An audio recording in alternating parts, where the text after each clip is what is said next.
The Ogiame Atuwatse the third Inter-Collegiate quiz and debate competition.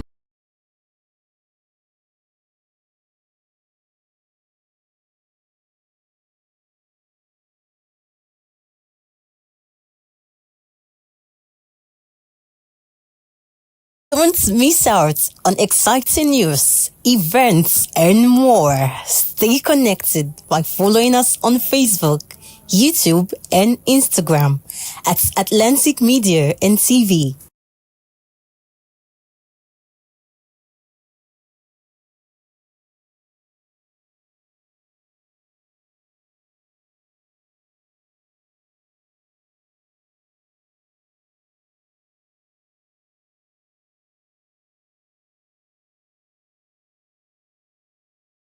The Ogiame Atuwatse the third Inter-Collegiate quiz and debate competition.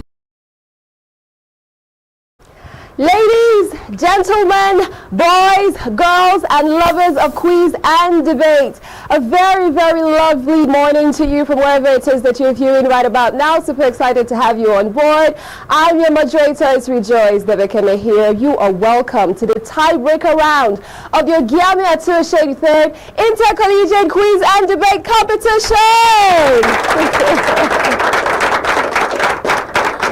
Oh wow, the competition has been nothing short of thrilling. We've had 64 schools enrolled from the very beginning. Now we are transitioning nicely to the second round, but we have a tie.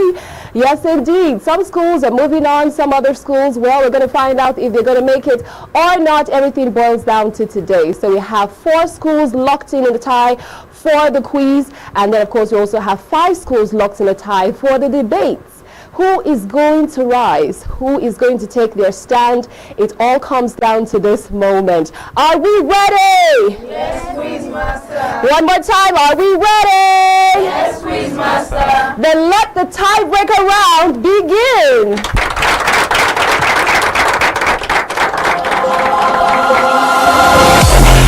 Who has got what it takes to wear the intellectual crown? Who will conquer the stage and walk home with the King's Prize? The Ogiame Atuwatse the third Inter-Collegiate quiz and debate competition moves into the next phase, and the prize has just doubled. Now the debate champion will take home a jaw-dropping 10 million naira.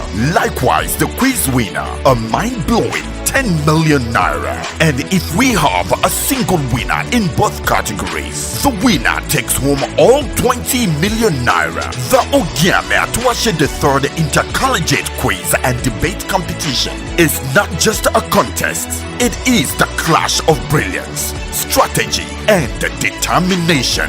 The fire is on. Alrighty then, now it's time for us to set the ball rolling and hit the ground running.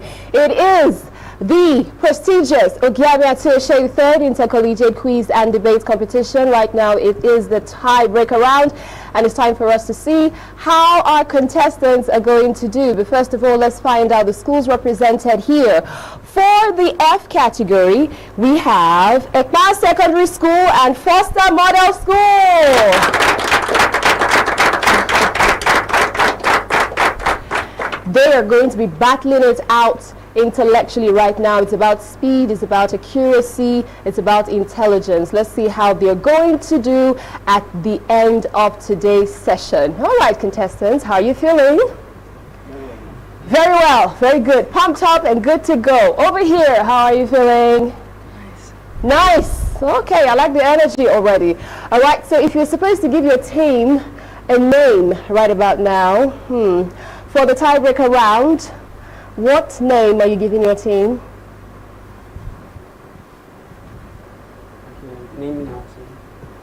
Say that again. What name? Your team, yes.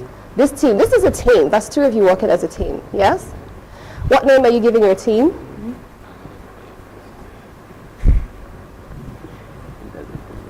And they laugh. Okay, let's find out from this end. What are you guys calling yourself right now? Am I hearing Power Rangers? What's going on there? Huh? How are you feeling? What name are you giving your team? Team Scholars.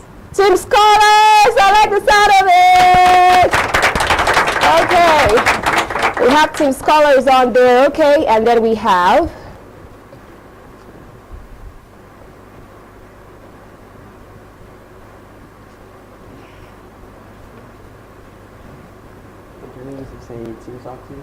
Team Success? Okay, so you have Team Scholars versus Team Success. We have Ekman Secondary School versus Foster Model School, battling it out intellectually right about now. Okay, so the rules of engagement remain. This is a tiebreaker round. We have 1 minute, 30 seconds to answer your questions correctly. Okay, if you get your answers right, you have 2 points. If you get the bonus answers right, you have 1 point. Contestants, again, are you ready? Yes, Quizmaster. Okay, then let's do it. We're going to kick off real quick with Ekma Secondary School. Here's your question. What causes the purple color of in iodine solution? Again, what causes the purple color in iodine solution? A, electronic transition. B, crystal structure. C, molecular scattering. D, charge transfer complex.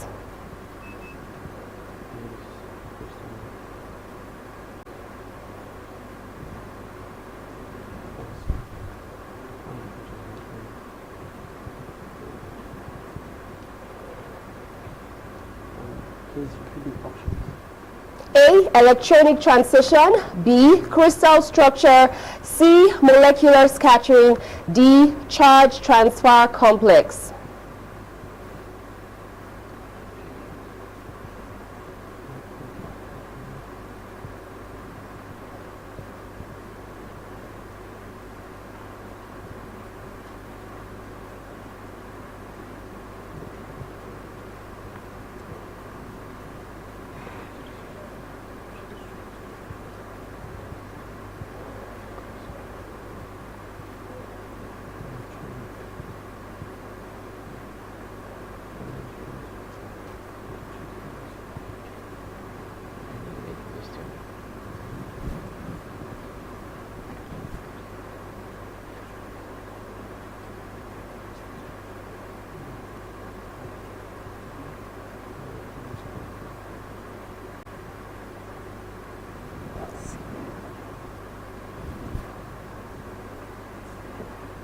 A.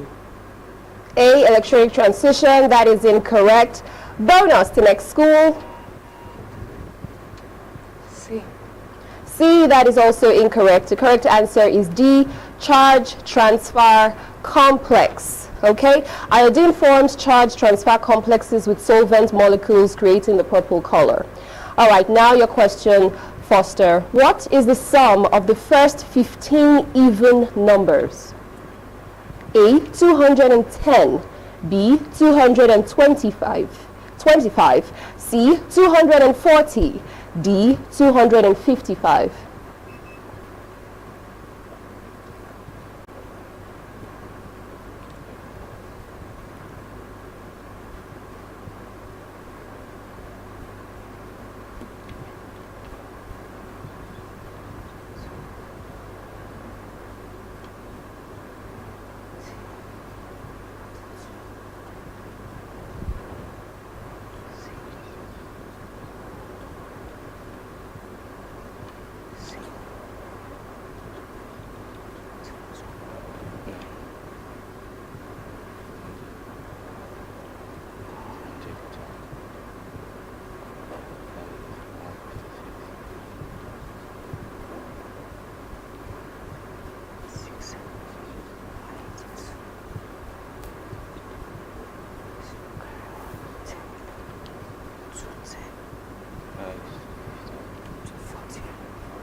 C, 240 is correct. All right, then, Ekman, let's do this. What causes the singing or squeaking sound of a beach when walking on it? A, air compression. B, grain friction. C, wave harmonics. D, sound reflection.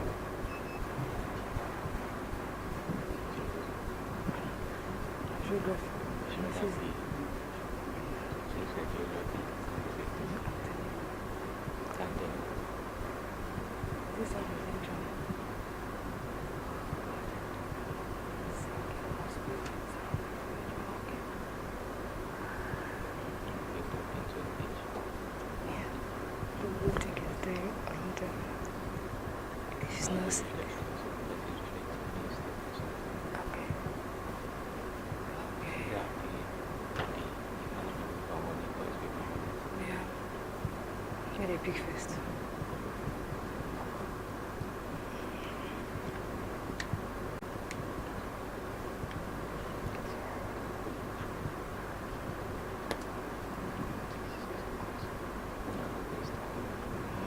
Those people are favorite.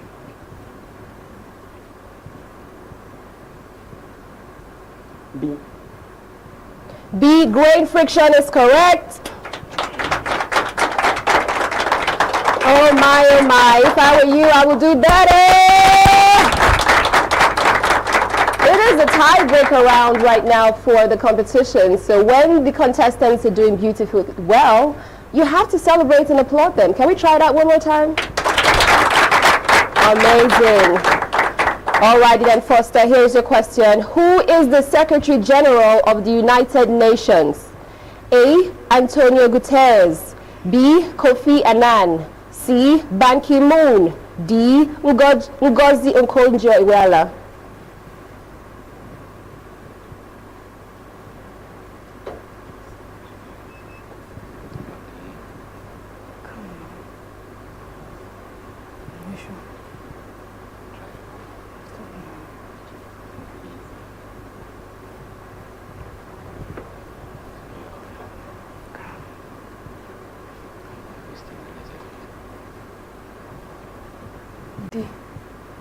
D, Ngozi Okonjo-Iweala is incorrect. Bonus to next school.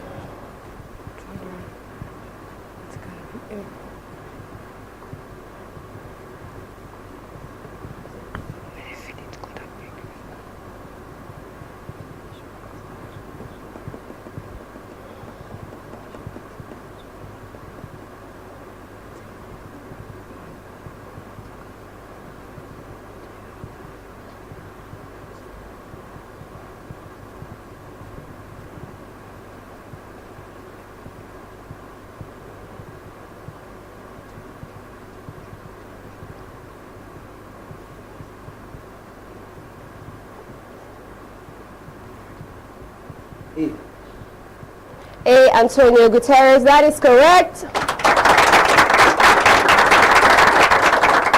All right, Japan Secondary School, now your question. What is the plural of phenomenon? A, phenomenon. B, phenomena. C, phenomenon. D, phenomenon. B. B, phenomena, that is correct. All right, Foster Waddell School, here's your question. What causes the holes in Swiss cheese? A, air pockets. B, bacterial gas production. C, chemical reaction. D, mechanical processing.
B. B, bacterial gas production. That is correct. Okay, at my secondary school, let's do this. What is the probability of getting exactly 4 heads when flipping a coin 10 times? A, 0.205, B, 0.246, C, 0.256, D, 0.215. For it, and it's basically virtual. So, what's this having to do?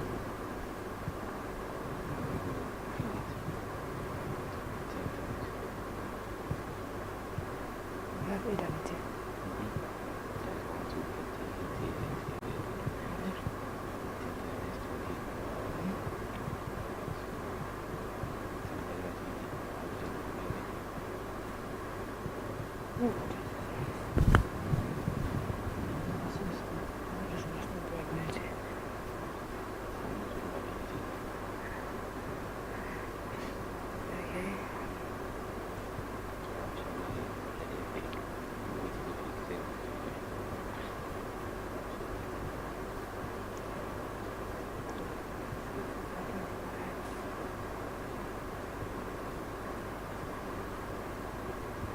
That's a development.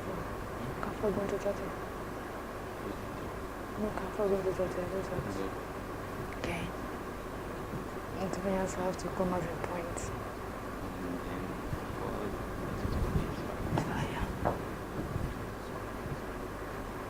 I forgot it by 4, so it's now really give you 0 point. I should give you A. A, 0.205 is correct! Alrighty then, Foster, over to you. What is faster than the speed of light? A, wind speed. B, sound waves. C, both A and B. D, none of the above. I'm going to do physics. Minus 6.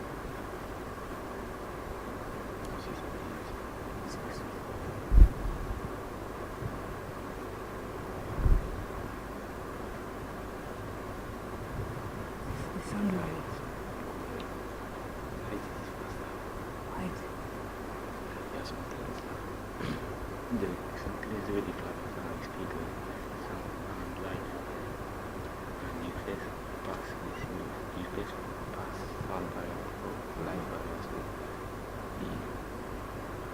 No idea.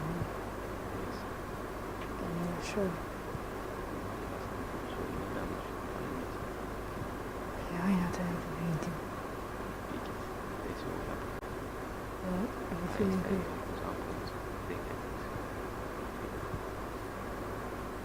I'm usually walking blind points.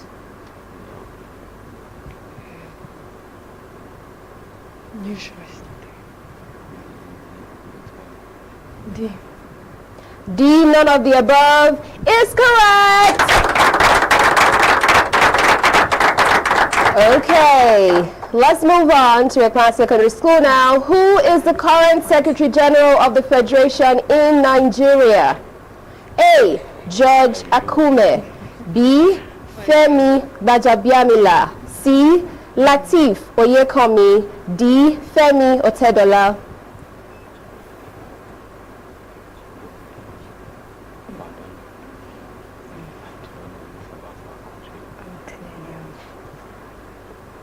Anything you say government, and they do.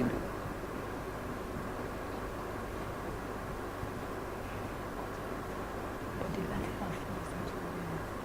The Latif. No. Can it be? The government. Okay. So where is it? B or C?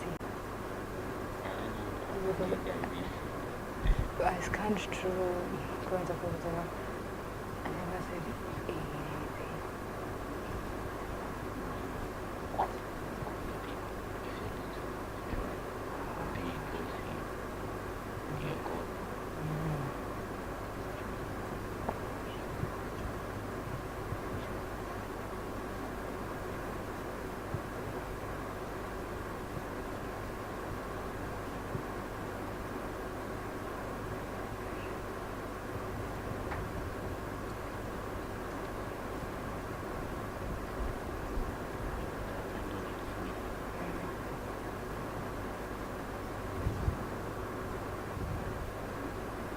C.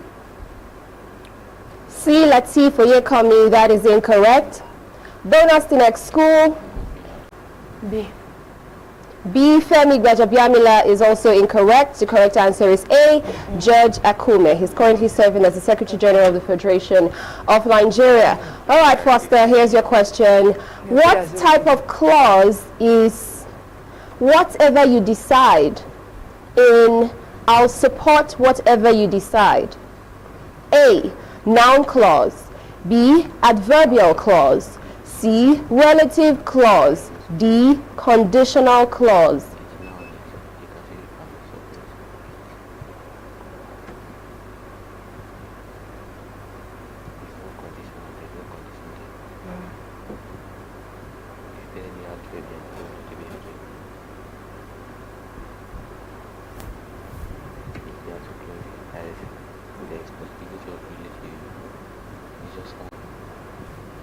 There's no relative clause. You're sure?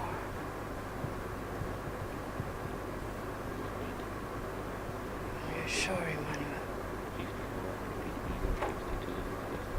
Oh, God have mercy.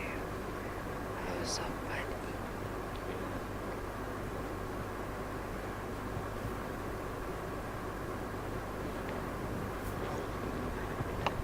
Is there now in the sentence?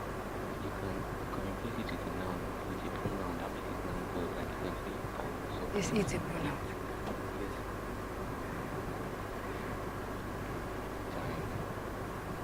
A. A. Noun clause. What? You're correct! Alrighty then. Oh my goodness, the tension and the pressure is palpable here in studios at Atlantic Media and TV, but we're super proud of the different schools represented here, talking about Ekma Secondary School and Foster Model School. Have they delivered for the first session? Yes, they have. Let's celebrate them. But I think now we could all use a deep breather nicely, and then when we return, we're back to the second session. I'm going to find out how the contestants are going to do. Stay with us. Don't miss out on exciting news, events, and more. Stay connected by following us on Facebook, YouTube, and Instagram at Atlantic Media and TV. All right, my name is Desoka, the comedy catalyst, one of Nigerian comedy. All right, guys, back again. Yes, boss. My name is Osh, baby. Ogiame Atuwatse. Yeah, what up, people? It's your boy Victor Adi. Girl Ninyola. My name is my wife, Ninja Celebrity type man. My papa say, who won't carry cow, waka go, waka follow the cow. I know the life for you. I see you know you're watching the Atlantic TV. Keep watching Atlantic TV. Atlantic TV. Keep watching Atlantic TV. Keep watching Atlantic TV. Keep watching Atlantic TV. Atlantic TV. Informative, educative, interesting, entertaining. Worldwide, international. Don't go anywhere, I'll catch you. Don't touch that die. Atlantic TV. Boom. Atlantic TV. We wanna party. Atlantic TV. Culturally inclined and uniquely different.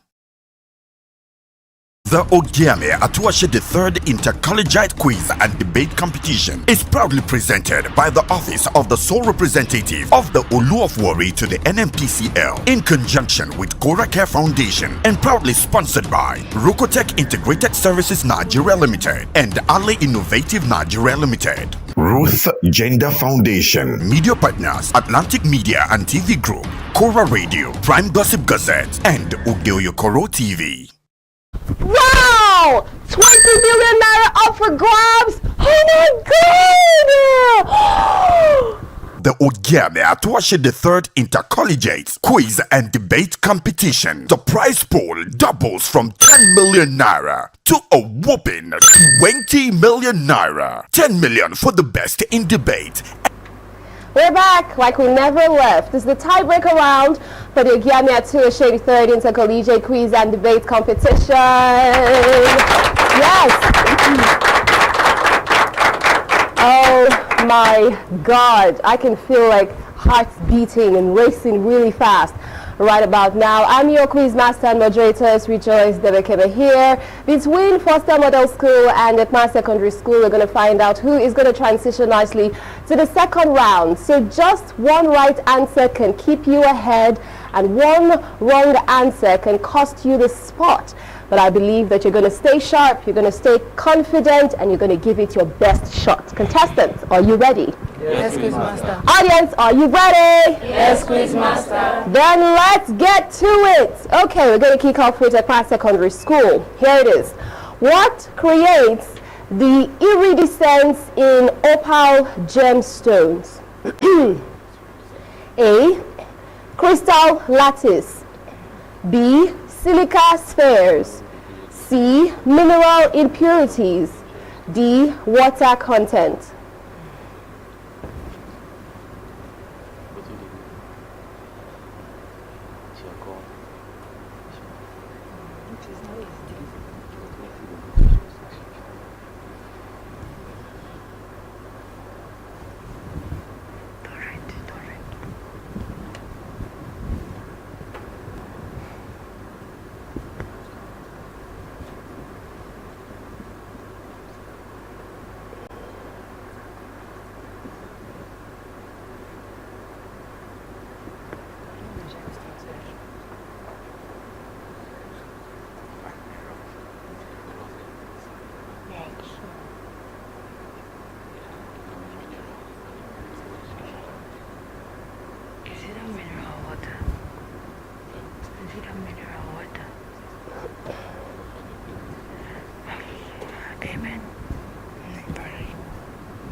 A. Crystal lattice, that is incorrect.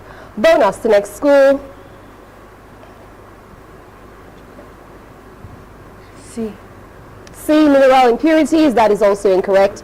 The correct answer is B. Silica spheres. Regularly arranged silica spheres diffract light, creating iridescent colors. Okay, but that was good. Now your question. How many different ways can 7 students be arranged in a line if 2 specific students must not stand next to each other? A. 4,800. B. 5,040. C. 3,600. D. 4,320.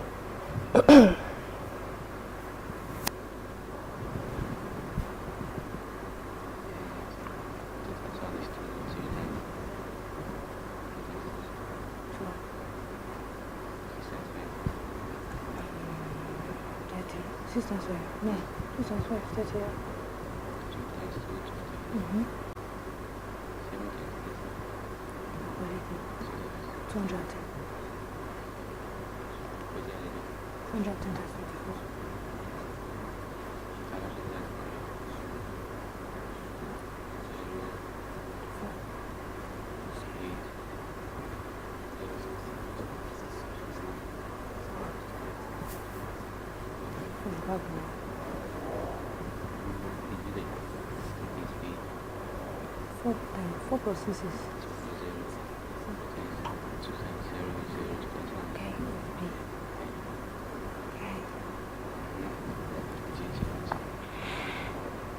B.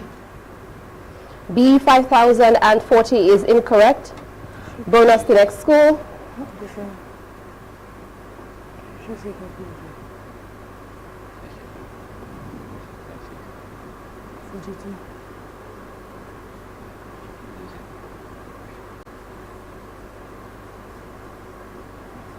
C. C. 3,600 is correct. Okay, at Ekma Secondary School, if a person can't see far, what type of lens can be used to correct it? A. Concave lenses. B. Convex lenses. C, both A and B. D, none.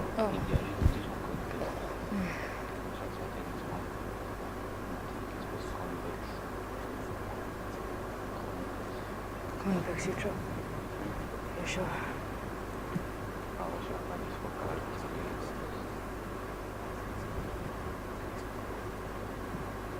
That depends on the motive.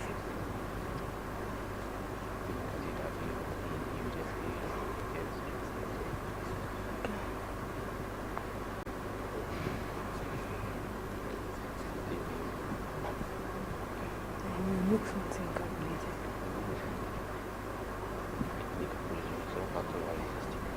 Ready my turn.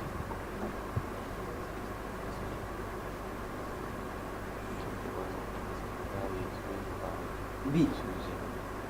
B, convex lenses. That is incorrect. Bring us to next school. A. A, concave lenses is correct. Okay, Foster Model School, here is your question. What does ICANN stand for? A, International Corporation for Assigned Names and Numbers. B, Internet Committee for Assigned Names and Networks. C, Internet Corporation for Assigned Names and Numbers. D, International Committee for Assigned Networks and Numbers.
D.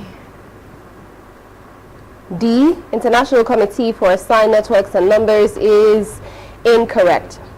Bring us to next school.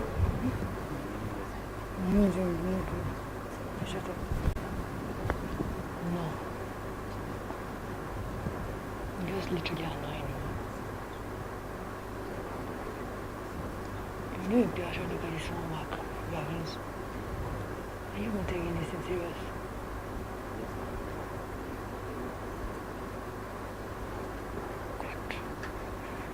God better with it this one itself.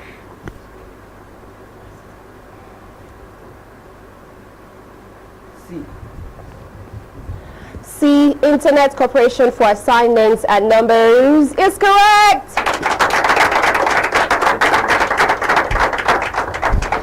Okay, here's your question. What is the linguistic term for creating words by dropping parts of longer words? A, truncation. B, elision. C, apocope. D, syncope.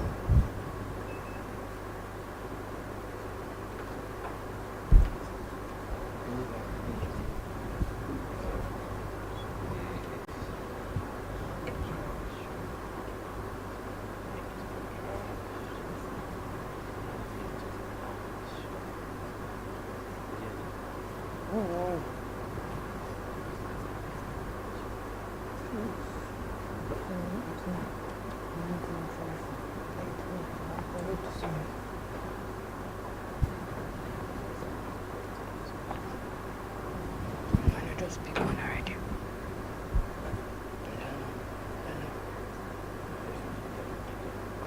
I'm discouraged, like literally.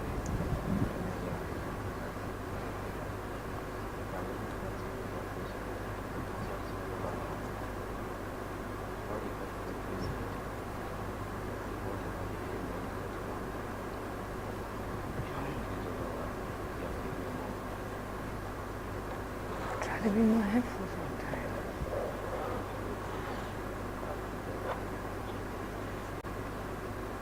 Give me one specific answer. Don't give me two.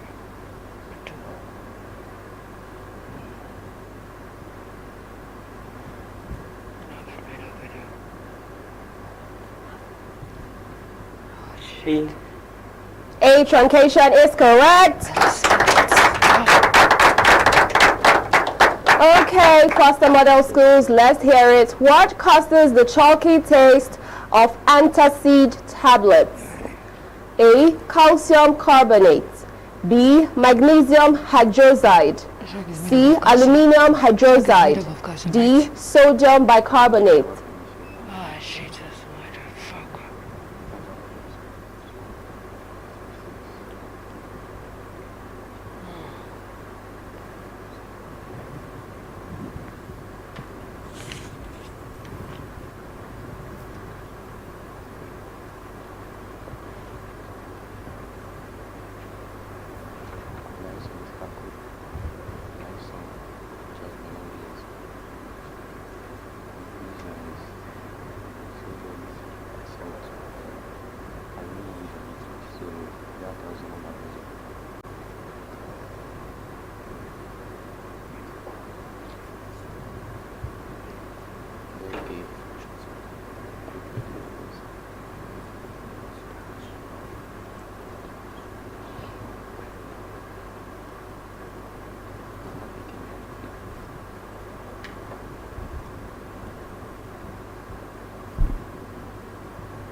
Say that again.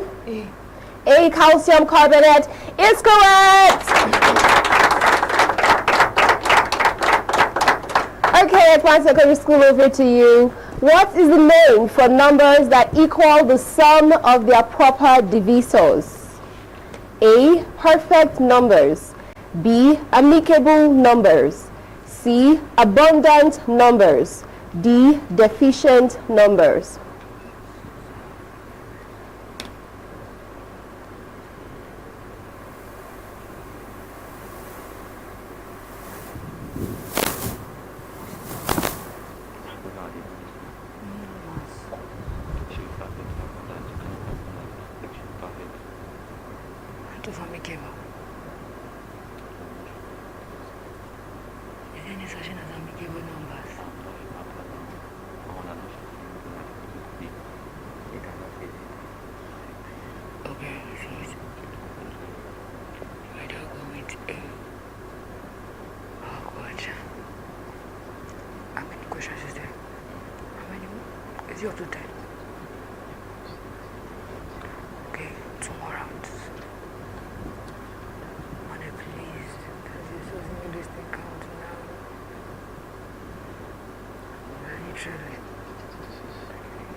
A, perfect.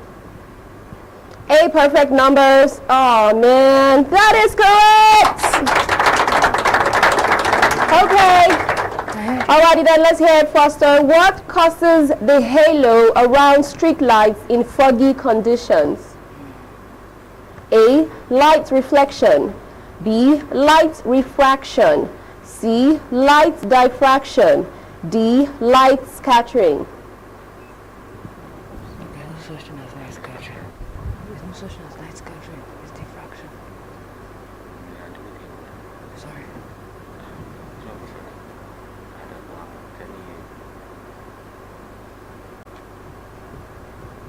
This will do show.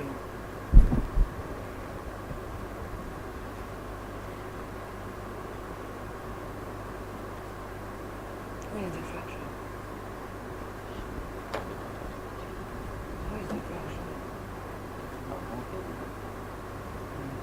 Reflection. Refraction.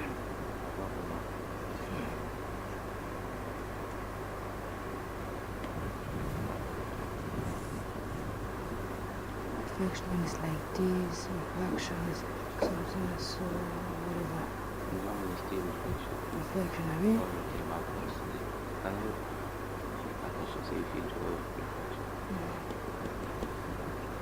Did I see your D?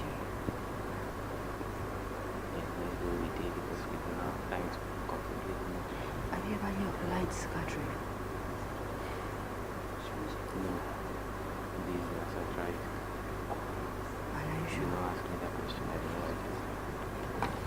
D. D, light scattering. Wow, wow, wow. Well, that is correct. Nice. Okay, we like the energy. Let's keep it up on here. Now to you, Ekpa Secondary School. Who is the current Inspector General of the Nigerian Police Force? A. Kayode Egbetokun. B. Usman Alkali Baba. C. Mohammed Adamu. D. Ibrahim Boto Idris. A. A. Kayode Egbetokun is correct.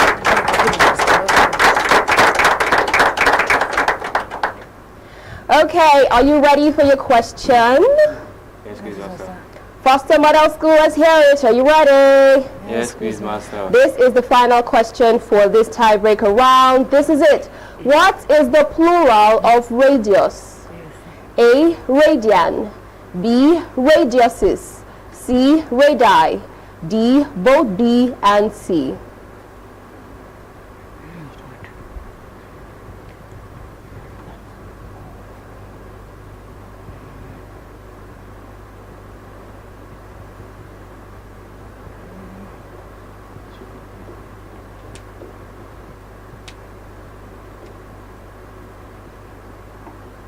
Radius is a singular form. We have a seen radi from. That radi, we have seen it from.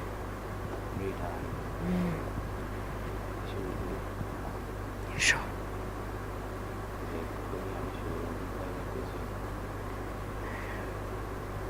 This is the last question. If you feel it, we're doomed to over. The game's over.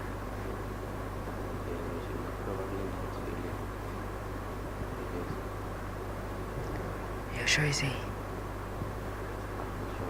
That's why okay, so it's A.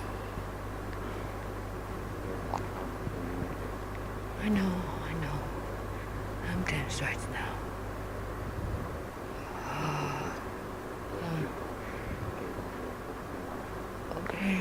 Okay, fine. What is A? It's A.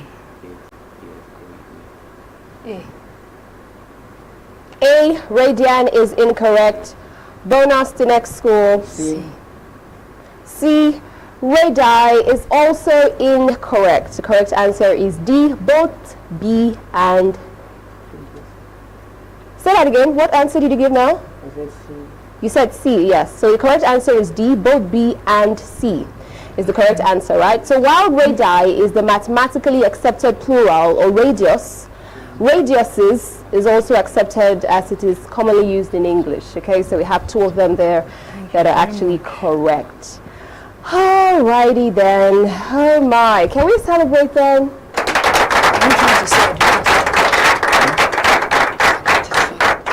Well done. Well done. We're super excited and proud and happy for you. One more time. Let's celebrate them. Okay. It's been 1 in 10 session, if you ask me. I feel like this is the longest quiz session that we've literally had. I mean, the time was actually like was counting. Was like, are we going to be over yet?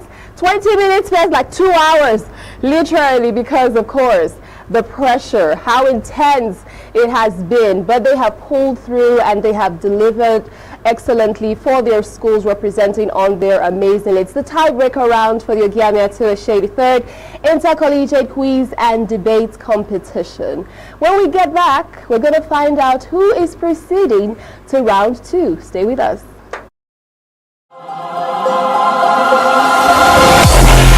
Who has got what it takes to wear the intellectual crown? Who will conquer the stage and walk home with the King's Prize? The Ogiame Atuwatse III Inter-Collegiate Quiz and Debate Competition moves into the next phase, and the prize has just doubled.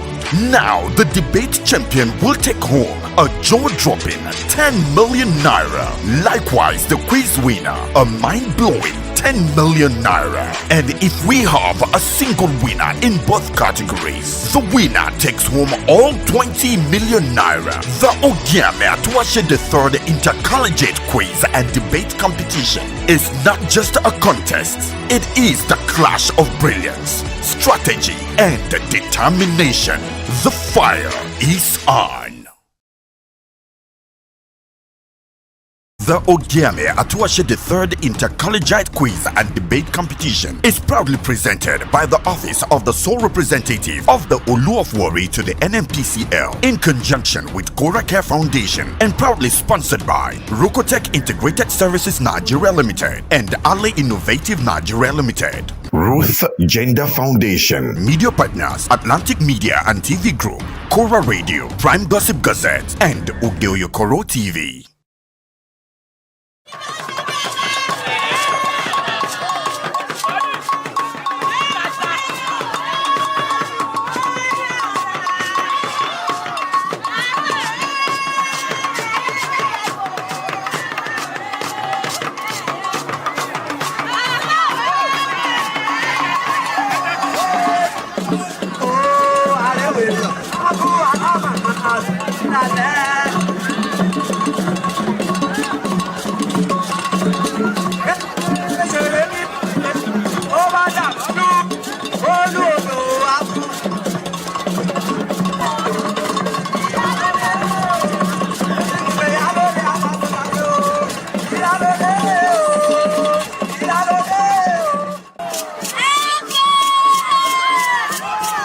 The Ogiame Atuwatse III Inter-Collegiate Quiz and Debate Competition.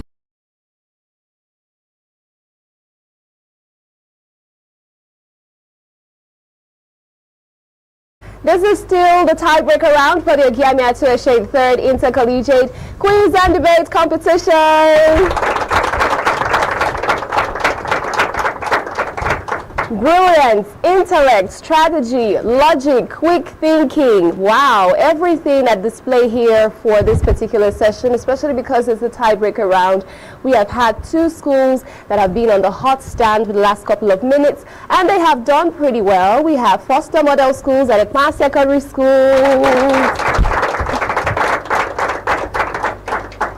I'm your moderator, it's Rejoice Debekeme here. Of course, I'm also your quiz master. It's now time for us to find out who will be progressing to round 2.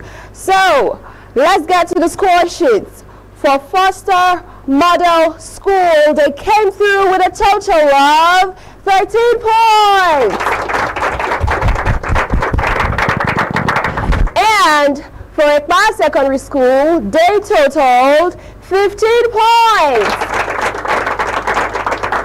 Wow, that was a close shot, if you ask me. Just 2 points away. You know, it made all the difference. But we're super glad and we're super proud for every single participant that contested for the tiebreaker round for this particular session, the Ogiame Atuwatse III Inter-Collegiate Quiz and Debate Competition. We're super proud of you. Let's celebrate them one more time. They did really good. They did really good. Okay, but of course we have 64 schools, and for round 2 we need 32 schools to proceed for the debate and for the quiz. Right now we've had one school moving through for the quiz category. We're going to find out how the next school, because we need one more, we're going to find out how the next school is going to pad out between Iwere College and Beach School, all the way from Cocoa, right after this. The Ogiame Atuwatse III Inter-Collegiate Quiz and Debate Competition is proudly presented by the Office of the Sole Representative of the Olu of Warri to the NMPCL in conjunction with Cora Care Foundation and proudly sponsored by Rocotech Integrated Services Nigeria Limited and Ale Innovative Nigeria Limited. Ruth Gender Foundation. Media partners Atlantic Media and TV Group, Cora Radio, Prime Gossip Gazette, and Ogiame TV. Don't miss out on exciting news, events, and more. Stay connected by following us on Facebook, YouTube, and Instagram at Atlantic Media and TV.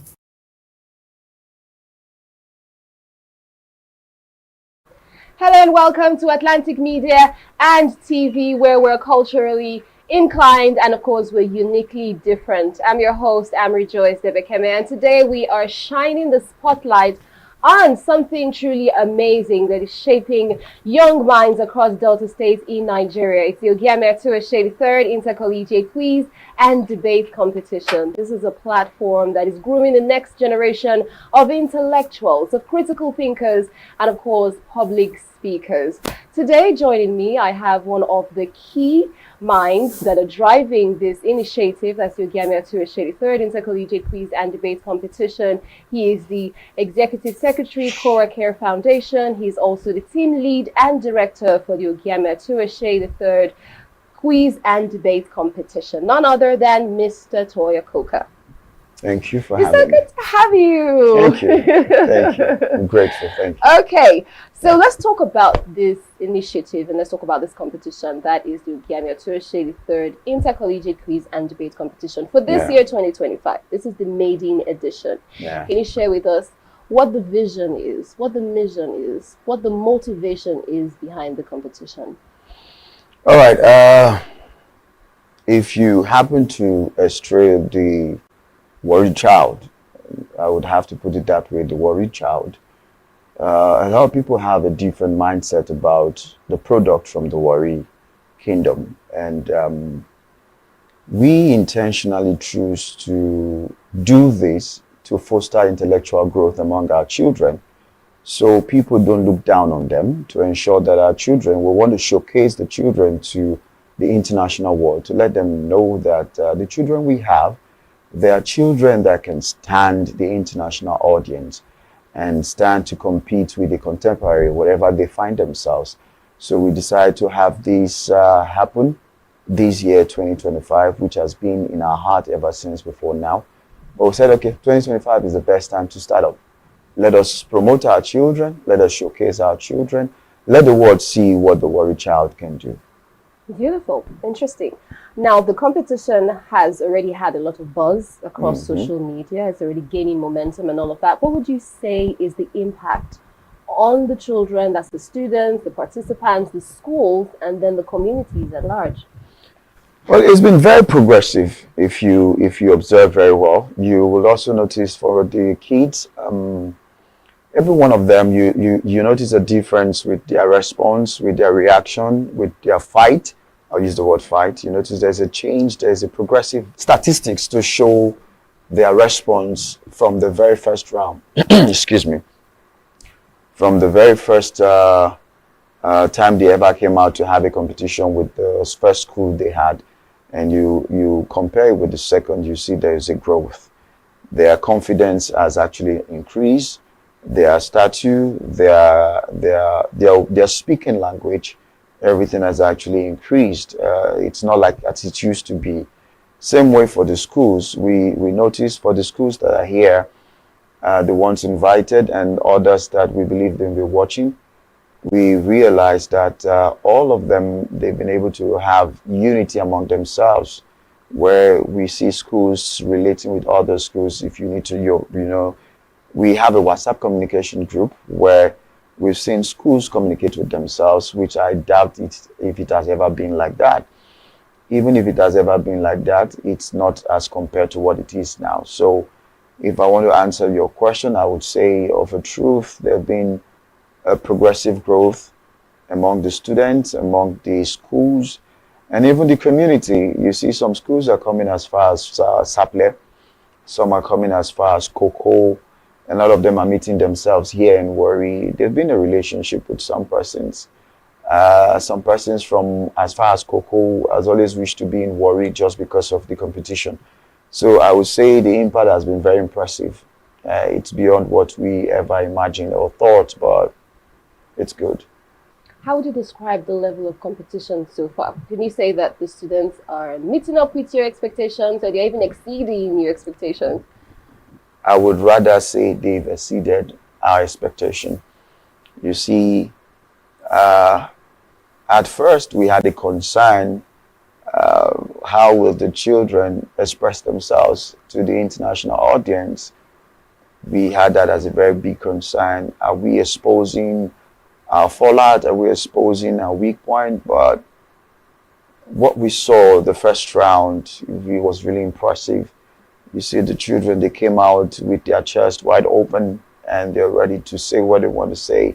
The debate for me was a wow experience. And so I would say they've gone beyond our expectation, and they've done well. They've done well. I look forward to see what they will give in the next round, because just the first round has actually shown that the Warri child, they're very ready. They're very ready. Okay. There's a little bird. I've just been hearing little whispers here and there that there's a big news. There's something coming. I don't know what's happening. Okay. But there's word out there that there's a little twist and turn. There's a new development, as it were, to the quiz and debate competition. Can you shed light on that? All right. Permit me to correct you politely, if I would say. And not just you, to others, especially those watching. It's not a new development. It's part of the play. We choose to make it look like a new development to those hearing it for the first time. But it's not a new development. It has been part of the plan. And if they need to know, the new development, if I'll call it the way you just address it, is that we are having 10 million naira in addition to the first 10 million naira. Wow. So the battle now is for 20 million naira. Wow. And if I will add, you already know that Root Gender Foundation has actually pledged out support for 2 million naira for the female child. But the competition is not 10 million naira. Though we know there have been a lot of publication for 10 million naira, but it's actually 20 million naira to be given to the winners. And if I also want to emphasize or express clearly, before now, the dream or the idea everyone has been carrying, it's 10 million naira for the quiz and debate competition. Okay, but the truth is, it is 10 million naira for the quiz and 10 million naira for the debate competition. So if you emerge as winner for the quiz, you go home with your 10 million naira. If the same person emerges as a winner for the debate, 10 million naira. That's a whopping sum of 20 million naira. And then if you're lucky, you can have the extra 2 million naira, which is 22 million. What? I want to compete now. That's great. You can. Oh my God. So that's the development, let's put it that way now, for the quiz and debate competition. Yes. I'm sure the students and the schools are going to be super excited to hear this. Yes, definitely. Definitely. Yes, but how are we going to manage this? How is this going to be managed as regarding the schools and the participants, especially for those who are representing their schools for both debates and for quiz simultaneously, now that it's been split into like 2 categories? Okay. I would say there's no concern. There's no need to trouble yourself. I mean, for the students and for the schools, the reason I said that, it is carefully played out or planned out. We've seen cases, I know at the beginning, some schools expressed concern to say, can we have one student for quiz and one student for debate? And some of them, they never got the response they got or they required. But I would say it's not a concern, because these two will be running back to back. A same student can compete as a quiz and also as debate. Okay, They will be running back to back, but not simultaneously. That is not the same time. We will have a time for the debate. We will then have a time for the quiz. So it's not like they are having the debate. I'm supposed to be at the debate and now I'm at the quiz. No, no. We have carefully planned it in such a way where the debate will run. When we are done with the debate for a point, we will then go over to the quiz. Both of them will be running together, but not simultaneously, not at the same time. But I will say maybe at the same date, but we will give you the updates as we go on. Okay, Thank that's you. a brilliant one. That sounds like a good one. I mean, I'm sure you're feeling the energy wherever it is that you're like, what? Wow, are you serious? Oh my God, lots of exclamations going on, popping on there. I know you're feeling the energy as much as we are right here. And I stand to be corrected, but this is the only competition I know happening in Nigeria at the moment, especially on the academic front, that is offering a grand prize of not just 10, 20 million naira with an additional 2 million naira if you are the best female participant. Oh my God. That is intense. Okay, so talking about the competition now, looking ahead, where do you see this metamorphosing into in the next couple of years, say 2 to 3 years to 5 years? I don't think I would want to wait for 2 years or 3 years, because in a space of weeks, we started off and we're letting you know it's 20 million naira. I may not be surprised, and I don't want you to be surprised if we come up again and tell you it's not 30 million naira.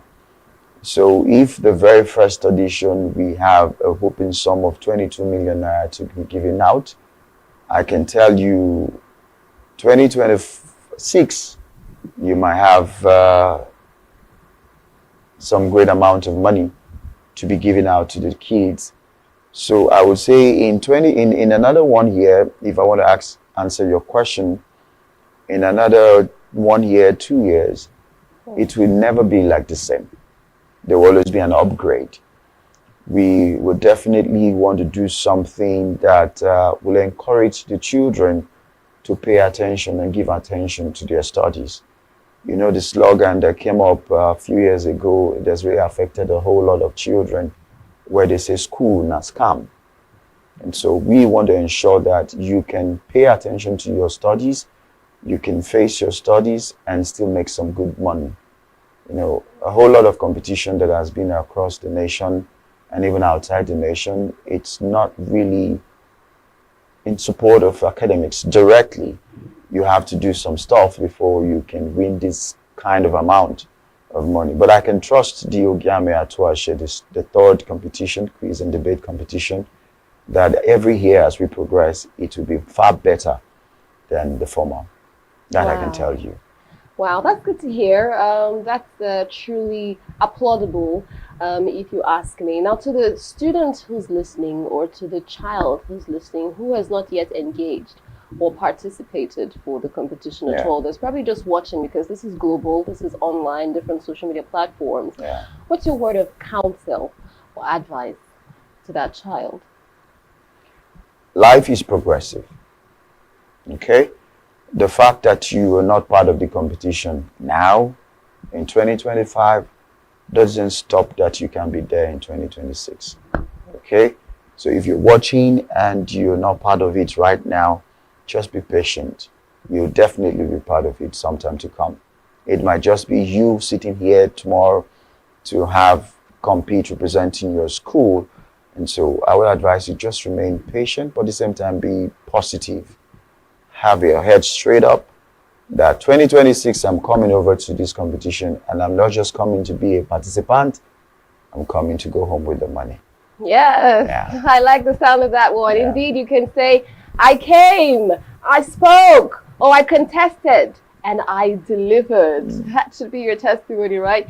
It's been such an insightful conversation and interview that we've had here in studio, you know, and we're super grateful for this platform, for the opportunity that the children and the kids have, especially around here in Delta State, Nigeria. The Ogiame Atuwatse third Inter-Collegiate quiz and debate competition. A very warm, heartfelt thank you to His Majesty, the Ogiame Atuwatse third CFR, the Olu of Warri, for this brilliant, beautiful backing and initiative that is powered through the Office of the Sole Representative of the Olu of Warri and Liaison to NNPCL, also Rucotech Integrated Services Nigeria Limited, and Coracare Foundation. So as you can see, the competition is not just about winning, it's about the power of knowledge. It's also about intellect. It's about building a long-lasting legacy that's going to impact our generations to come. It's actually an applaudable and commendable one, if you ask me. If you want to keep up with all the updates, with the thrills, with the excitement and everything going on there, then you have to keep it locked in to Atlantic Media and TV across our social media platforms. So you've heard it there. It's now 20 million naira. Yes, indeed. It's getting more intense. It's getting more exciting. So to the participants who's out there, brace up. Come through with your A game and deliver excellently. We're all rooting for you. Thank you so much to the Executive Secretary for Coracare Foundation and the team lead and director for the Ogiame Atuwatse Inter-Collegiate Quiz and Debate Competition for joining us in studio today. That's Mr. Kokatoya. Thank you so much. It's so good to have you on here. So long live the spirit of excellence. Until next time, this is Rejoice Debekeme signing out. Keep learning, keep growing, and keep winning. Adios. The Ogiame Atuwatse III Inter-Collegiate Quiz and Debate Competition is proudly presented by the Office of the Sole Representative of the Olu of Warri to the NMPCL in conjunction with Coracare Foundation and proudly sponsored by Rucotech Integrated Services Nigeria Limited and Ali Innovative Nigeria Limited. Ruth Gender Foundation. Media partners Atlantic Media and TV Group, Cora Radio, Prime Gossip Gazette, and Ugeoyokoro TV. Don't miss out on exciting news, events, and more. Stay connected by following us on Facebook, YouTube, and Instagram at Atlantic Media and TV.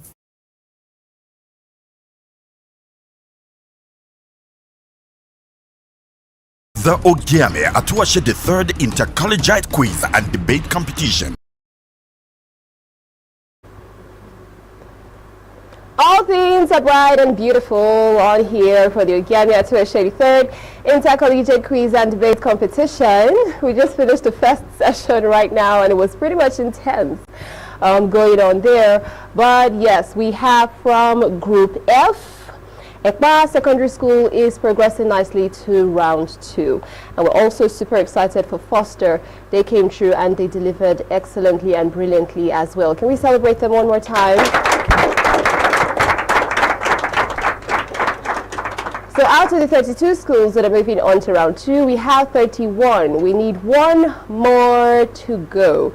I'm your quiz master and moderator. It's Rejoice Debekeme here. We're going to find out shortly how they're going to do. So for the J category, and of course battling the tie, we have Inter-Collegiate and Beach School, Coco. But unfortunately, we could not have Beach School present with us today, as you can see. For some reason, they couldn't make it for the tiebreaker competition, the quiz competition right about now. So we have only Inter-Collegiate present, but they're also still going to go through with the competition. How are you guys feeling right now? Fine. You girls, you feeling good? Were you praying at home for Beach not to show up? Were you saying, Lord, you know I am your daughter. Answer this prayer, Lord. Let the car, that tire, it will leak. The fuel, it will finish. Were you praying any kind of prayer going on, but you just came on your own and so for some reason they didn't show up, okay? But it's okay. We love and then we're rooting for them and we celebrate them. But right now you're going to have the competition on your own. So usually we have 20 questions. You're going to have just 10. We're still going to maintain protocol. You're going to have 1 minute and 30 seconds to answer your questions. If you get them correctly, then you're going to have your 2 points. Obviously, we're not going to have any bonus because there's no opponent at this point in time. So you're either getting it or you're not getting it. Are you getting it? Yes, you're getting it. Okay, that's good. Now, just before we begin, a little icebreaker going on there. So we have 20 million naira at stake at this point in time. Just in case you didn't know, now you know. Okay, so 10 million naira for the debate competition, and of course we have 10 million naira for the quiz competition. We also have, courtesy of Root Gender Foundation, 2 million naira for the best female participant. And I can see that from Iwere College we have two brilliant, beautiful sisters, girls going on here. So here's your icebreaker question. If you had 2 million naira, you just won it. Oh my God. And they asked you to spend it in 1 hour. What are you getting? A laptop. A laptop? That's the only thing you're getting? We have laptops that are worth 2 million naira. Actually, yes, that's high, very high, intense laptops going on there. So that's what you're going to get for yourself? That's the only thing? Why are you getting a laptop? I really want it. You really want it? What do you want to do with it? My school. For school, for your studies. You like to have that. Okay, my darling. 2 million naira going down for a laptop. Wow. Okay, how about you, my darling? She's thinking about it. She's praying about it. She's wondering, what's going on? What's going on there? You have 2 million naira right now. 1 hour. What are you getting?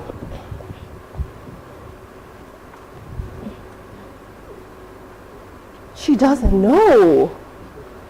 I know. 2 million naira feels like a heart attack. What kind of money is this? It feels like a load. There's a truckload of money going on there. She's so confused. She's spoiled for choice. It feels like she has a blank check going on there, doesn't even know what she's going to do with it at this point in time, especially when you have a time frame to spend the money. But I'm sure she's going to do something really, really good with the money if she gets it at the end of the day. We're rooting for you. We're super excited for all the female participants for the Ogiame Atuwatse, the third Inter-Collegiate quiz and debate competition. Now it's time for us to have Iwere College, and there are 10 questions. Okay, girls, are you ready? Yes, Quizmaster. Are you sure? You ready? Yes, Quizmaster. Alrighty then, let's do this. Question number 1. What causes the blue coloration in blue cheese? A. Bacterial growth.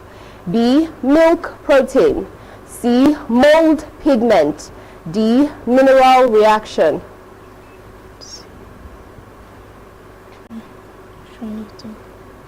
C. C. Mold pigment is correct. Nice one, starting off strong. Here's question number 2. A rectangle has perimeter 34 centimeter and area 60 centimeters squared. What is the length of its longer side? A. 10 centimeter. B. 12 centimeter. C. 15 centimeter. D. 17 centimeter.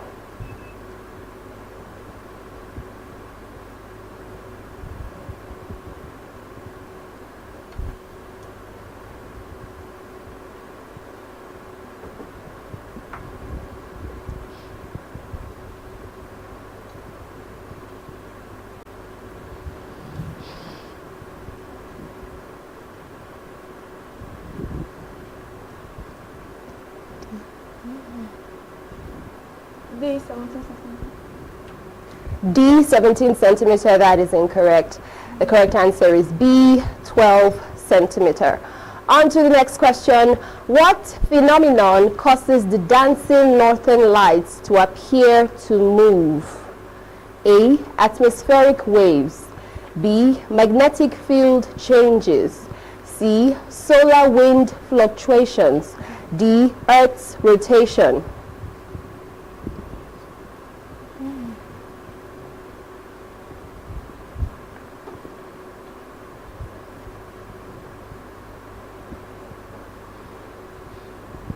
C. C. Solar wind fluctuations is correct. Question number 4. What does IPU stand for? A. International Parliamentary Unit. B. International Parliamentary Union. C. Inter-Parliamentary Unit. D. Inter-Parliamentary Union.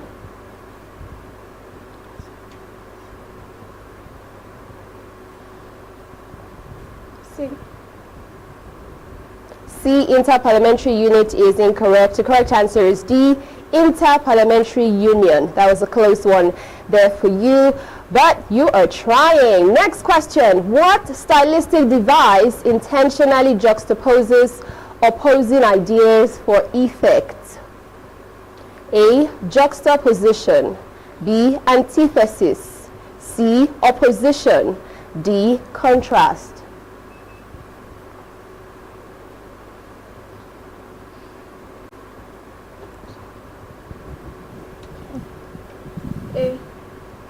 A, juxtaposition is incorrect. The correct answer is B, antithesis. Antithesis places opposite ideas side by side for rhetorical effect. Okay, now your next question. What causes the ripening of bananas to accelerate around other ripe fruits? A, oxygen exposure. B, ethylene gas. C, sugar diffusion. D, enzyme transfer.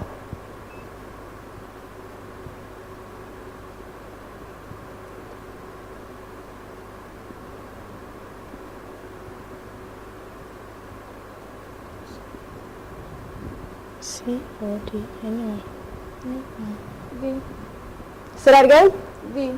D, enzyme transfer is incorrect. The correct answer is B, ethylene gas. Ripe fruits emit ethylene. That triggers ripening in nearby fruits. Okay, here's your next question. How many ways can 4 people be seated in a car with a driver's seat and 3 passenger seats? A, 16. B, 24. C, 64. D, 81.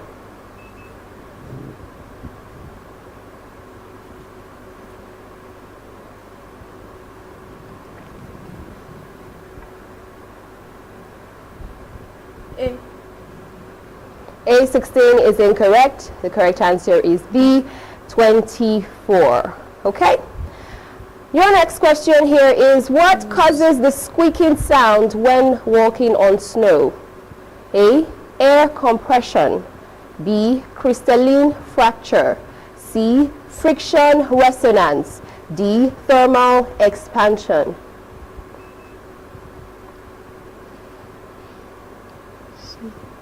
C. C, friction resonance is incorrect. The correct answer is B, crystalline fracture. Snow crystal breaks under pressure, creating high frequency sound waves. All right, your next question, girls. Who is the current minister of the Federal Capital Territory? Or you could call that FCT.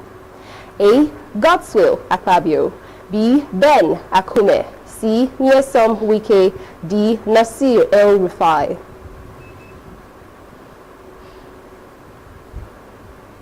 D. D? D, is that the option you chose? Yes, okay, D, Nasir El-Rufai is incorrect. Former governor of Rivers State, Nyesom Wike, is currently the minister of the Federal Capital Territory. And here goes your final question. What is the plural of bureau? A, bureaus. B, bureaus. C, bureausis. D, both A and B. D. D, both A and B is correct. A sound clap. Another one. And the biggest one. Come on, guys. All righty then. Well done. You've had your 10 questions going on there, and you have answered, for the most part, those that you know. How about we go for a quick break and return back to the score sheets to see how they performed. Stay with us. The Ogiame Atuwatse III Inter-Collegiate Quiz and Debate Competition is proudly presented by the Office of the Sole Representative of the Olu of Warri to the NMTCL in conjunction with Cora Care Foundation, and proudly sponsored by Rokotech Integrated Services Nigeria Limited and Ali Innovative Nigeria Limited. Ruth Gender Foundation. Media partners Atlantic Media and TV Group, Cora Radio, Prime Gossip Gazette, and Udeoyokoro TV. My name is Desogari Comedy Catalyst. I'm one of Nigerian comedy. Alright guys, back again, yes boss, my name is Ogiame Yeah, what up, people? It's your boy Victor 80. Girl in your life. My name is my wife, Niger Celebrity type man. My papa say, who won't carry cow, waka go, waka follow the cow. I know the life for you. I see you know you're watching the Atlantic TV. Keep watching Atlantic TV. Atlantic TV. Keep watching Atlantic TV. Keep watching Atlantic TV. Keep watching Atlantic TV. Atlantic TV. Informative, educative, interesting, entertaining. Worldwide, international. Don't go anywhere, I'll catch you. Don't touch that die. Atlantic TV. Boom. Atlantic TV, we wanna party. Atlantic TV. Culturally inclined. Don't miss out on exciting news, events, and more. Stay connected by following us on Facebook, YouTube, and Instagram at Atlantic Media and TV.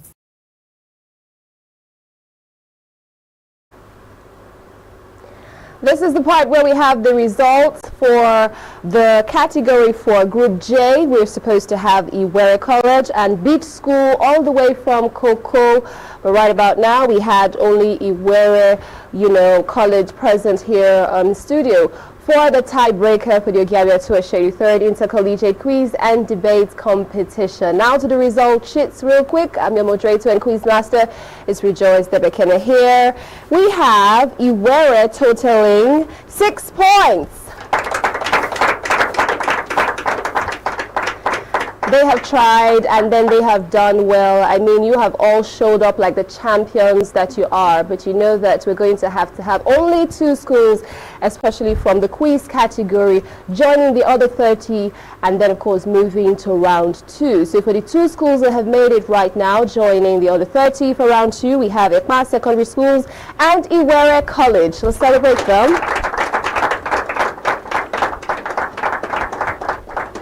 Okay, well done to our schools. Moving on to round 2. Congratulations, but you have to buckle up because the competition is much more intense on the second round. And to the schools who actually didn't make it, there's no need for you to have your head down and throw a pity party and feel like life sucks and the whole world is falling apart and everything is so bad now and everybody hates you, nobody likes you, you're gonna eat cockroach. No. Okay, calm down and breathe. You are champions in your own right. You have taken something solid, a learning experience from all of this right now here. And this is just a stepping stone. It's not the end of the road.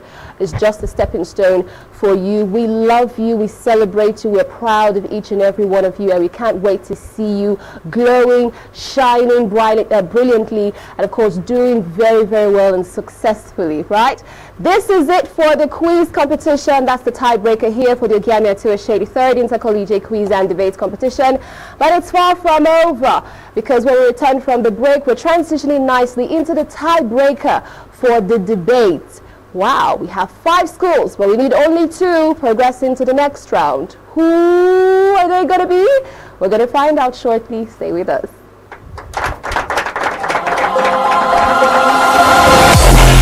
Who has got what it takes to wear the intellectual crown? Who will conquer the stage and walk home with the King's Prize?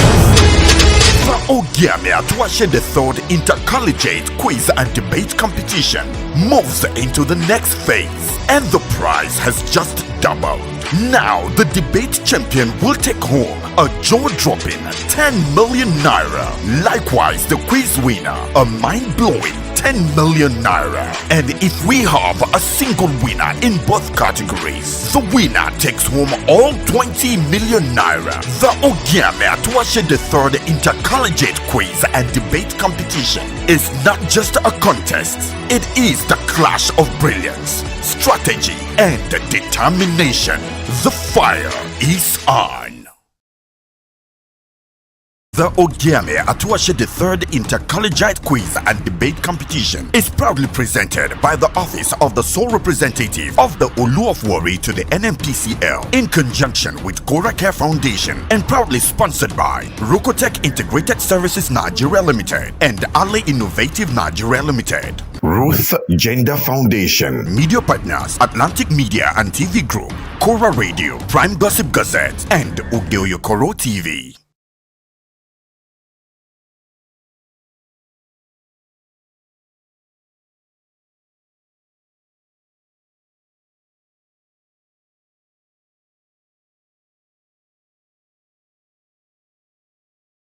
Don't miss out on exciting news, events, and more. Stay connected by following us on Facebook, YouTube, and Instagram at Atlantic Media and TV. Atlantic TV, culturally inclined and uniquely different. Today we are going to be looking at a very short and insightful experience. I'll call it just an insight into the banking. You can say an insight into banking space. So banking has been one of the major career choices that has lasted for a very long time now. If you begin to count whereby people decide to choose, what do you want to become? You hear them say doctors, engineering, bankers, you hear pharmacists, and the likes. Unlike today where we have people going into robotics, coding, people saying, I want to be into technology, or I want to be social media, or I just want to be a public speaker, I want to be a commentator, and also banking has actually stood the test of time in terms of career choices.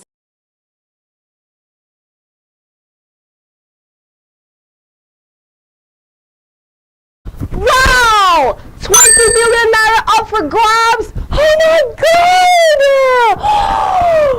The Ogiame Atuwatse III Inter-Collegiate Quiz and Debate Competition. The prize pool doubles from 10 million naira to a whopping 20 million naira. 10 million for the best in debate and 10 million for the best in quiz.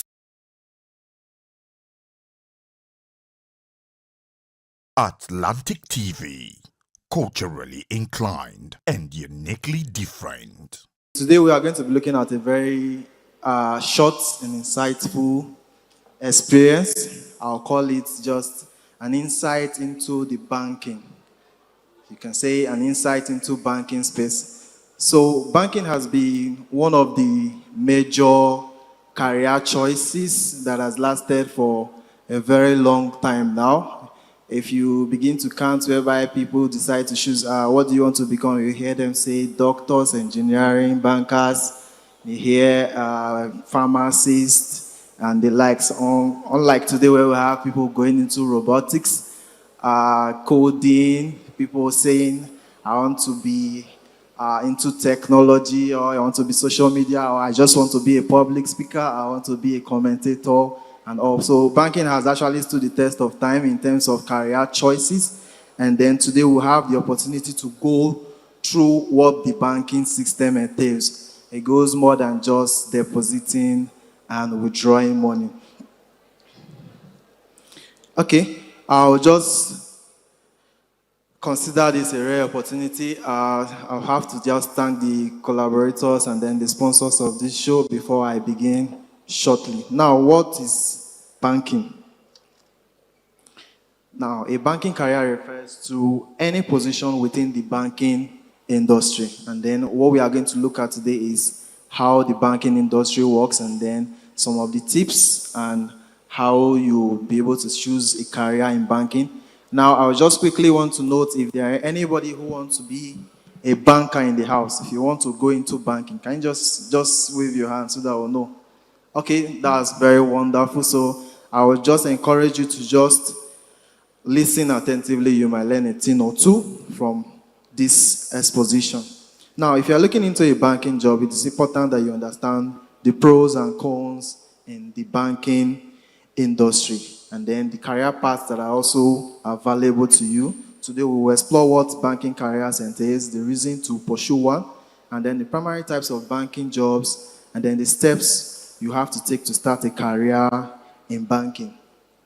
Now, the common careers, they include what we call the bank tellers, the accountants, the trust, investment bankers, and we have what they also call the bank administrators. Now, a career in banking is something that individuals want to pursue, and then some positions don't even require higher educations. Now, it's considered a service industry. It means that you just have to have two things, basically. That's you have to be honest and you have to be trustworthy. People have to rely on you to make their banking decisions for them. You have to be somebody that is honest, and you have to be somebody that they can trust.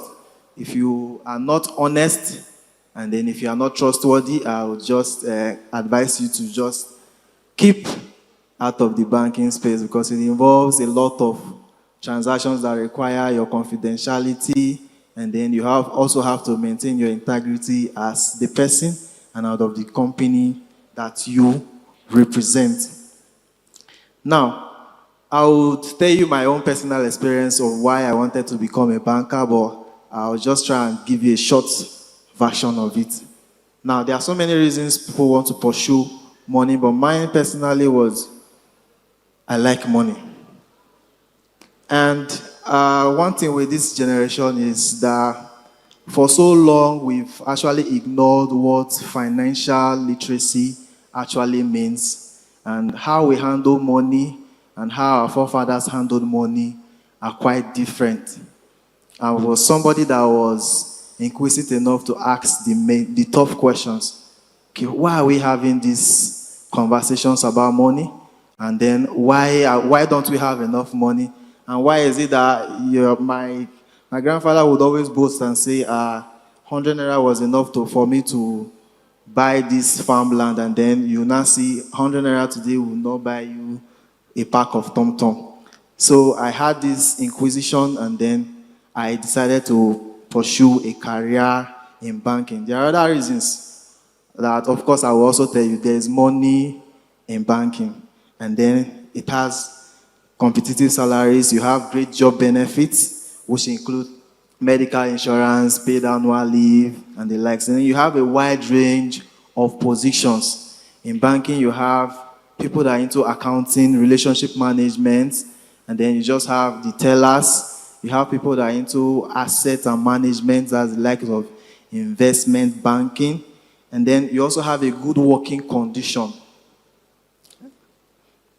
And then you also have career development opportunities. So I'll just take a few of them and just throw light on them. So you'll probably be able to picture what aspect of banking you'd actually like to partake in. We have the bank tellers, and then we have the financial clerks. So for bank telling or bank tellers, they are just your front-end officers that their major functions is just to take, receive cash, perform transfers over the counter, and then it's just the basics. Then we have your financial officers who do more than just maintain your transactions. Then we have the ones that are called investment banking, whereby you have them telling you what kind of investments you would want to be interested in, and then what this investment entails, what your risk appetite is, and then they will do a personal assessment of you or the company that you represent and tell you, okay, fine. If you want these returns annually, you do this, you do that. And then we have the auditors, which are the ones that actually look into the books of the banks and then ensure that they are compliant. And then we also have the accountants, which are the ones that you popularly refer to as your account officers. And then we have the commercial banking officers. These ones, basically what they do is they go for the big fish. What I mean is they attend to the banking needs of big companies. Then we have credit analysts. These are the ones that would tell you if you are credit worthy or not, if you want a loan, and then how you can secure one, and they'll be able to analyze the risks and then what it ends and what the loans, and explain the pros and the cons for it. Then we have the bank compliance officers, which ensures that our regulators, such as the CBN, our processes are compliant. And then we also have the marketing managers, which I happen to be one of them. Then we have the trust officers. These people are, just as the name implies, they do these trust funds and then also hedge funds. Then we have the banking operations and then the banking human resources. Banking operations are just like the back office staffs that what they do, they just monitor these transactions and see that they are done accurately, because in the bank there's no room for errors, because 1 zeros can actually make the difference. Now we have the brokers and then the financial advisors. For the brokers, it's quite easy. What they do is they are like a brokerage firm. Like a brokerage firm, what they do is to mediate between two transactions and then two companies. Then we have also the financial advisors, system analysts, wealth management, loan officers, and etc., etc. Now, for all these that I've listed, there are some major ones that are key in the banking industries. We have, if you go into the marketing space, whereby you have retail banking, you have SME, commercial banking, and then we have platinum banking as the major ones. Now, if you want to be an accountant or you want to be in the banking space, I've actually given you a wide range, but as we go further, we'll be able to narrow down into what you actually want. So it actually depends on what you want and then what your skill strengths are. Now, I'll go straight into the steps to start a banking career. First of all, you have to obtain a degree. Means that you have to go to school, you have to do the work. And then, second of all, you have to work on your banking skills. Like I said, if you are somebody that is not honest, if you are somebody that is not trustworthy, you can't be in banking. You have to be able to exhibit the attitude of honesty and trustworthiness. Then you have to be able to network with individuals and then who are established in the banking industry. Now, if you want to be a banker, you want to pick a mentor in banking, and then you also want to work closely with your mentor, and then choose what kind of bank setting that you want. If you want to be in the retail space, you want to be in the credit space, commercial space, the investment banking, and then if you also want to be in the federal institutions such as CBN.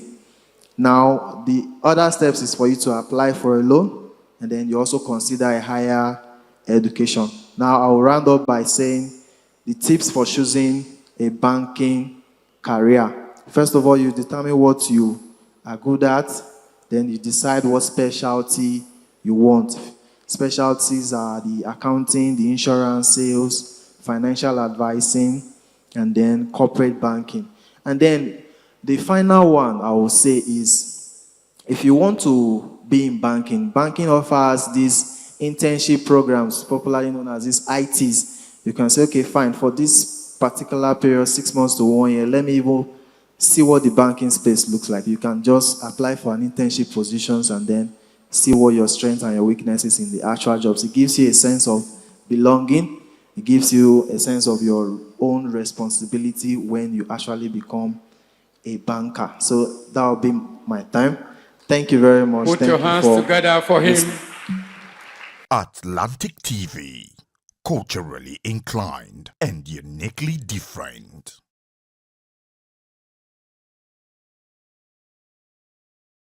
The Ogiame Atuwatse III Inter-Collegiate Quiz and Debate Competition is proudly presented by the Office of the Sole Representative of the Olu of Warri to the NMTCL in conjunction with Cora Care Foundation, and proudly sponsored by Rokotech Integrated Services Nigeria Limited and Ali Innovative Nigeria Limited. Ruth Gender Foundation. Media partners Atlantic Media and TV Group, Cora Radio, Prime Gossip Gazette, and Ugeoyokoro TV.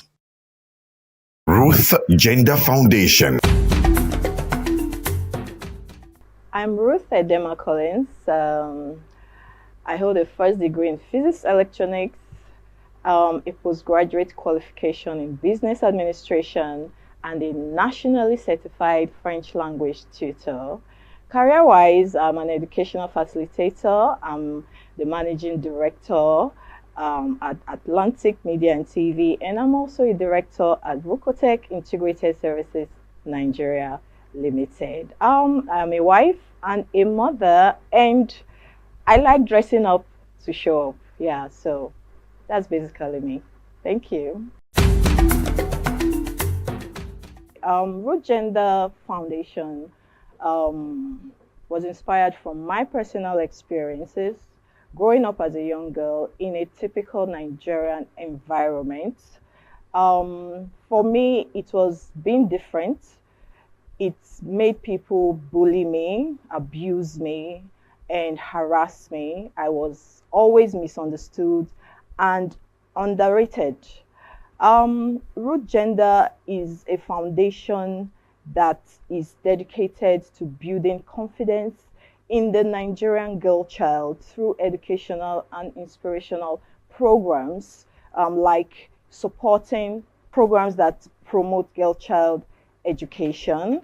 We also organize physical exercises for our young girls for the overall well-being of their mental and physical states, and also for the acquisition of self-defense skills.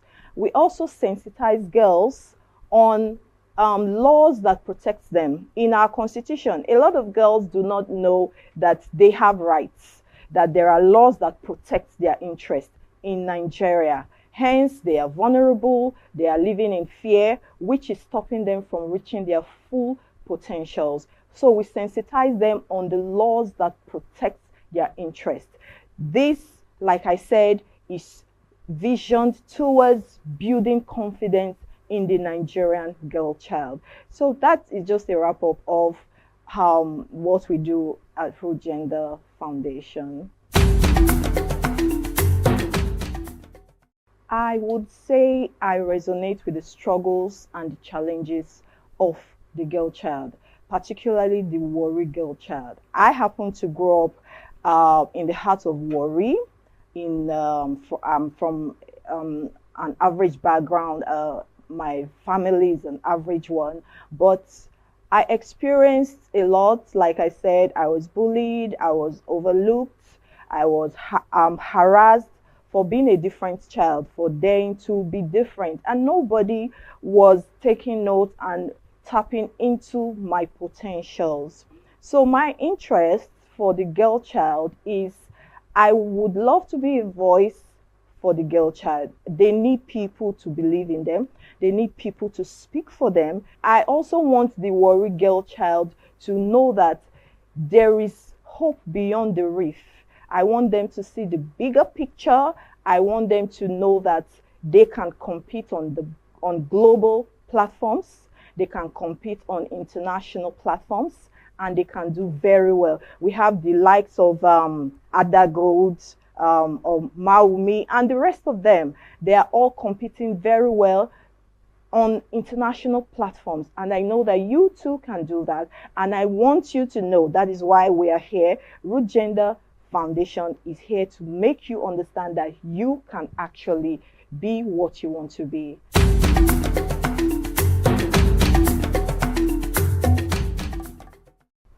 As part of our objectives at Root Gender Foundation, we are dedicated to promoting girl child education. Like I said, I represent the brand Warri Girl Child.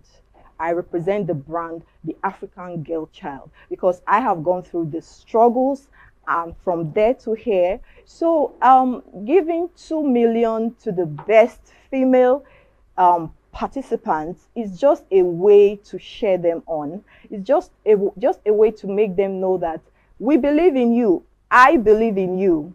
You can look up to us. We are sharing you on. It is not about the money. We believe in your potential. We want our girls to know that you are doing the right thing at the right time. You are in the right place, and this is what you should be doing. That's why we are supporting you, and we will always be here to support you. Girl-child empowerment to me is enforcing laws that protect our girl child. You know, my NGO, we've been pursuing a bill that we will see to be passed. We are asking that our girls should be allowed to carry pepper spray as weapons of self-defense. Because if you look at it, our women have nothing to protect themselves. They are just there by the grace of God. So we are pursuing laws that will protect the girl child. So empowerment, girl child empowerment to me is enforcing laws that protect the girl child, educating the girl child on time and money management, financial literacy, and equipping them with self-defense skills. Also, access to quality education. This to me is girl child empowerment and nothing more. A girl child must possess effective communication skills. They should be able to communicate effectively. A girl child should be financially literate. She should know how to manage her finances, and she should also know how to manage her time. Yes. Also, most importantly, another skill is self-awareness. It's important for our girls to know who they are, to believe in themselves. That's the vision of our NGO, building confident girls that can achieve their full potentials in Nigeria. That is our NGO's vision. So yeah, those are some of the skills I believe that the girl child should possess.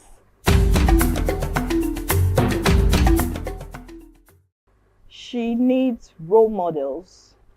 She needs people that have led that path and have made it.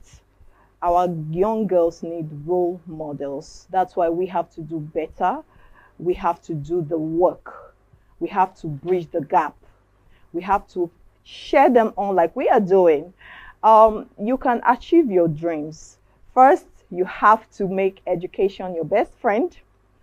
Every effort you put into learning will always be there for you, to never fail you. Boys will break your heart, people will break your heart, but every effort you put towards learning anything, everything will always come through for you. So for you to achieve your dreams, look towards the right people, look towards the right direction. There are people that have achieved in that route. I will encourage you to look up to them, learn from them. That is just the way to achieve your dreams. My message to the Warri Child, like I said, I represent the brand Warri Girl Child.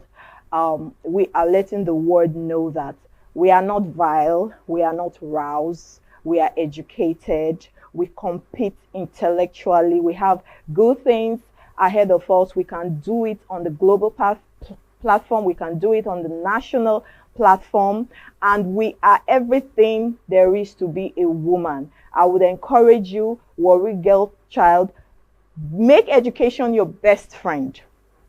Make education your best friend. Learn new things. Learn new languages. Okay? And the sky will be your starting point.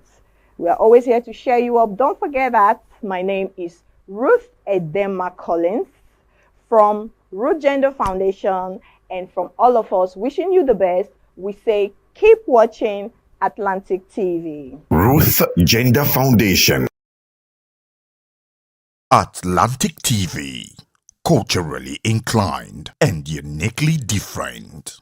Hello and welcome, ladies and gentlemen, boys and girls. My name is Rejoice Debekebe. I'm super excited to have in studio with us a very inspiring individual, one that has carried the wings, the spirit of Warri with her across board into global and international platforms. Please please help me make welcome with a shout the ever dynamic and phenomenal Ogiame Atuwatse.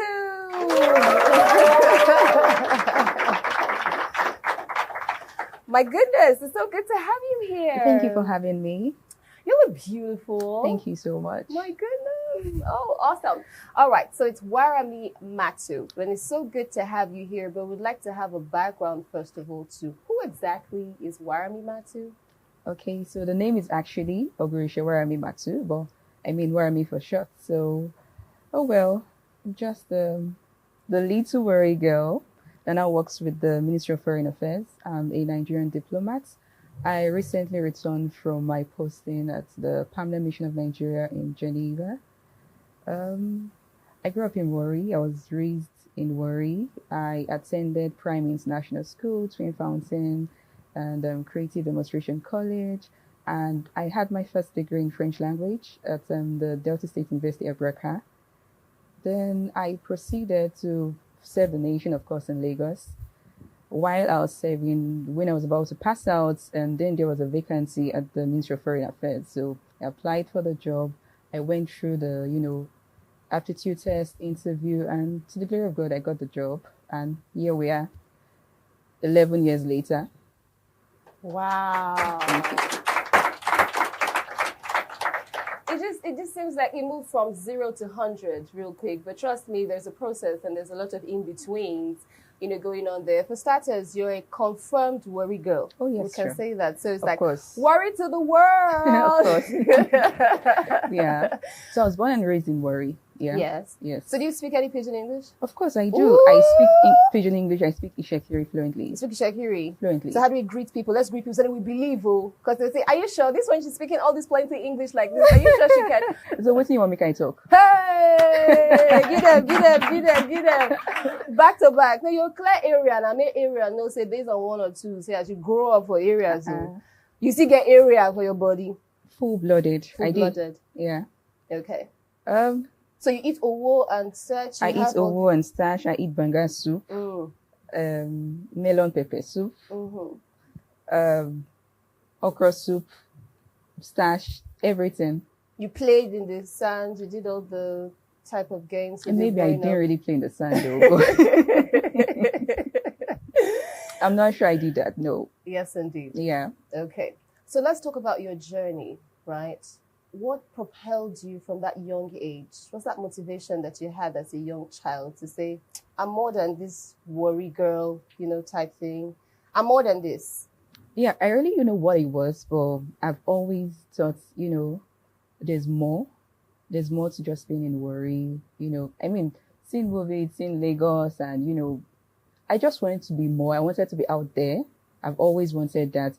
In fact, after service, I didn't return to Warri because I served in Lagos State. And at the time, my mom knew. Then she had a shop and, before I finished, she was like, oh, Roger, what's your plan? I was like, of course, I want to get a job. She now said, okay, that's plan A. So what's plan B? I was like, I don't have plan B, just plan A. And she said, okay, she had 2 shops at the time. She was like, okay, your plan B would be, I'm proposing, I'll give you the bigger shop. I'll move to the smaller one. You'd manage it, you pay off the sales girl, just take charge, be the manager and everything. I was like, okay, but I still didn't want that. And she knew. So I still didn't return. At the time, I had already applied for the foreign affairs job and obviously to some other companies at the time.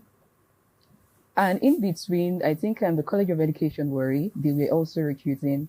And my parents, they're like, oh, you should apply. They forced me. And I sent in my application. I was also called for an interview at the time for the aptitude test and subsequently the interview. So my mom was even teasing me. She was like, Orishe. So I had not heard back from Foreign Affairs at the time. So I just did the aptitude test at Foreign Affairs. That was all. So she was teasing me like, Orishe, say you don't want to work in Warri. See you now. You're coming back to Warri. I'm like, no. Coincidentally, the day I went for my interview at College of Education was when my name was published for the interview for Foreign Affairs. And, she was also very happy about that. So like, oh, wow, But I've always, I don't know, from a very young age, I knew there was more. I wanted more. I just didn't want to remain small or just being worried. And when people see me, they find it difficult to believe that, oh, I was born and raised in Warri. they'll be like, it's a lie, it's not true. Maybe you're raised in Lagos, or yeah, one of the Ajibotas, or no, I wasn't. You're actually raised In here Warri. in Warri. Yeah. Okay. BIA Street. I don't know if you know that, somewhere around in Marine Quarters. Marine Quarters. Yeah, that was where I was BIA raised. Street. Yeah, BIA Street. Confirmed. Old Warri. Okay. Now, so for the child, for the students, for the youths, for the young one who's listening to you right now, who feels like, I also feel like there's something on the inside of me. You know, I don't just want to be like, there's nothing wrong with worry, but I just want to limit myself to this space where it is like, this is all that I am. But I don't exactly have the money, or maybe I don't have the support. When you had that innate desire on the inside of you, did you have a good support system? Did you have backing? What else did you have apart from that? What was step 2? Well, God was step 1 all the way, trusting God. Because, for instance, when I picked up the form at the Civil Service Commission in Ibadan for Foreign Affairs, where lots of people, you can imagine, you know what I mean. And someone was like, oh, me, you know, I don't get this work already. My uncle is whether a Commodore or something, you know. First of all, I don't even have anyone. You know, there are people that actually believe for you to get up there, you know, you need to know someone or know someone. I knew nobody. Nobody. Was absolutely God all through, all the way. Like, God saw me through every step of the way from, you know, picking up the form. Because first and foremost, you're like, oh, you ought to have passed out, and you have to present your discharge certificate before you can even get the form. At the time, I was still serving, and it was just a few days to my personal parade.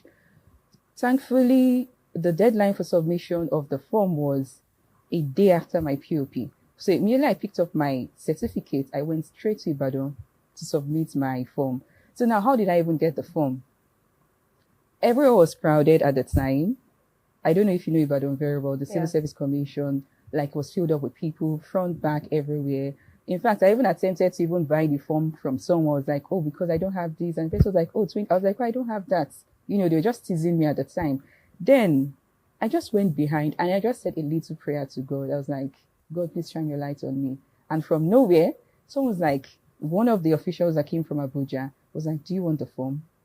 I said, yes. And he sent someone to give him the form. The first person he sent ran away with the form because, I mean, at the time, everybody wanted the form. So I signaled to him to say, oh, I've not found the form. I've not gotten the form yet. And then he sent another core member that was working there to say, okay, go and give this lady. So he gave me a lot of form. I think like 3 forms. So we're leaving.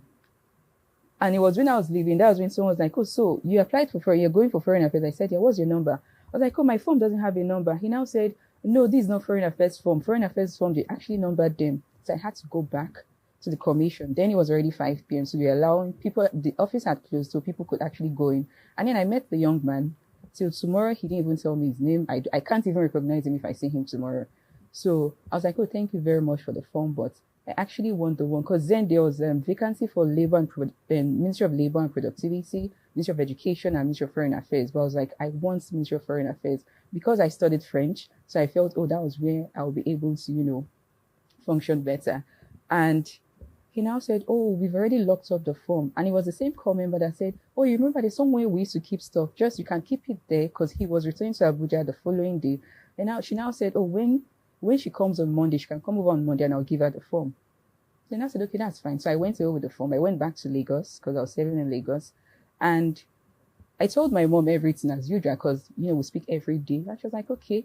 On Monday morning, so I went with someone, another friend I met in Lagos. And she was like, oh, she has a friend, Jumoke. Jumoke is doing a master's. She was doing a master's in Ife at the time. That she's coming to Lagos. So on her way to Lagos, she just stop at Ibadan, pick up the form. Then I can, you know, give her one of the forms I have and all of that. It seemed like a perfect plan at the time. I told my mom and she was like, oh, perfect.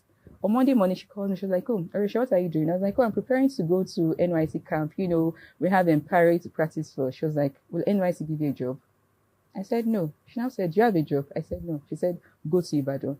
I was like, hey, but I already told you, Jumoke. She now said, your fate and Jumoke's fate is different. That's what she told me. And I was like, okay, I don't have transport. She said, I'll send you money. And that's how I went to Ibadan. I grumbled, but I went to Ibadan. When I got to Ibadan, I tried calling the call member I saw at the time.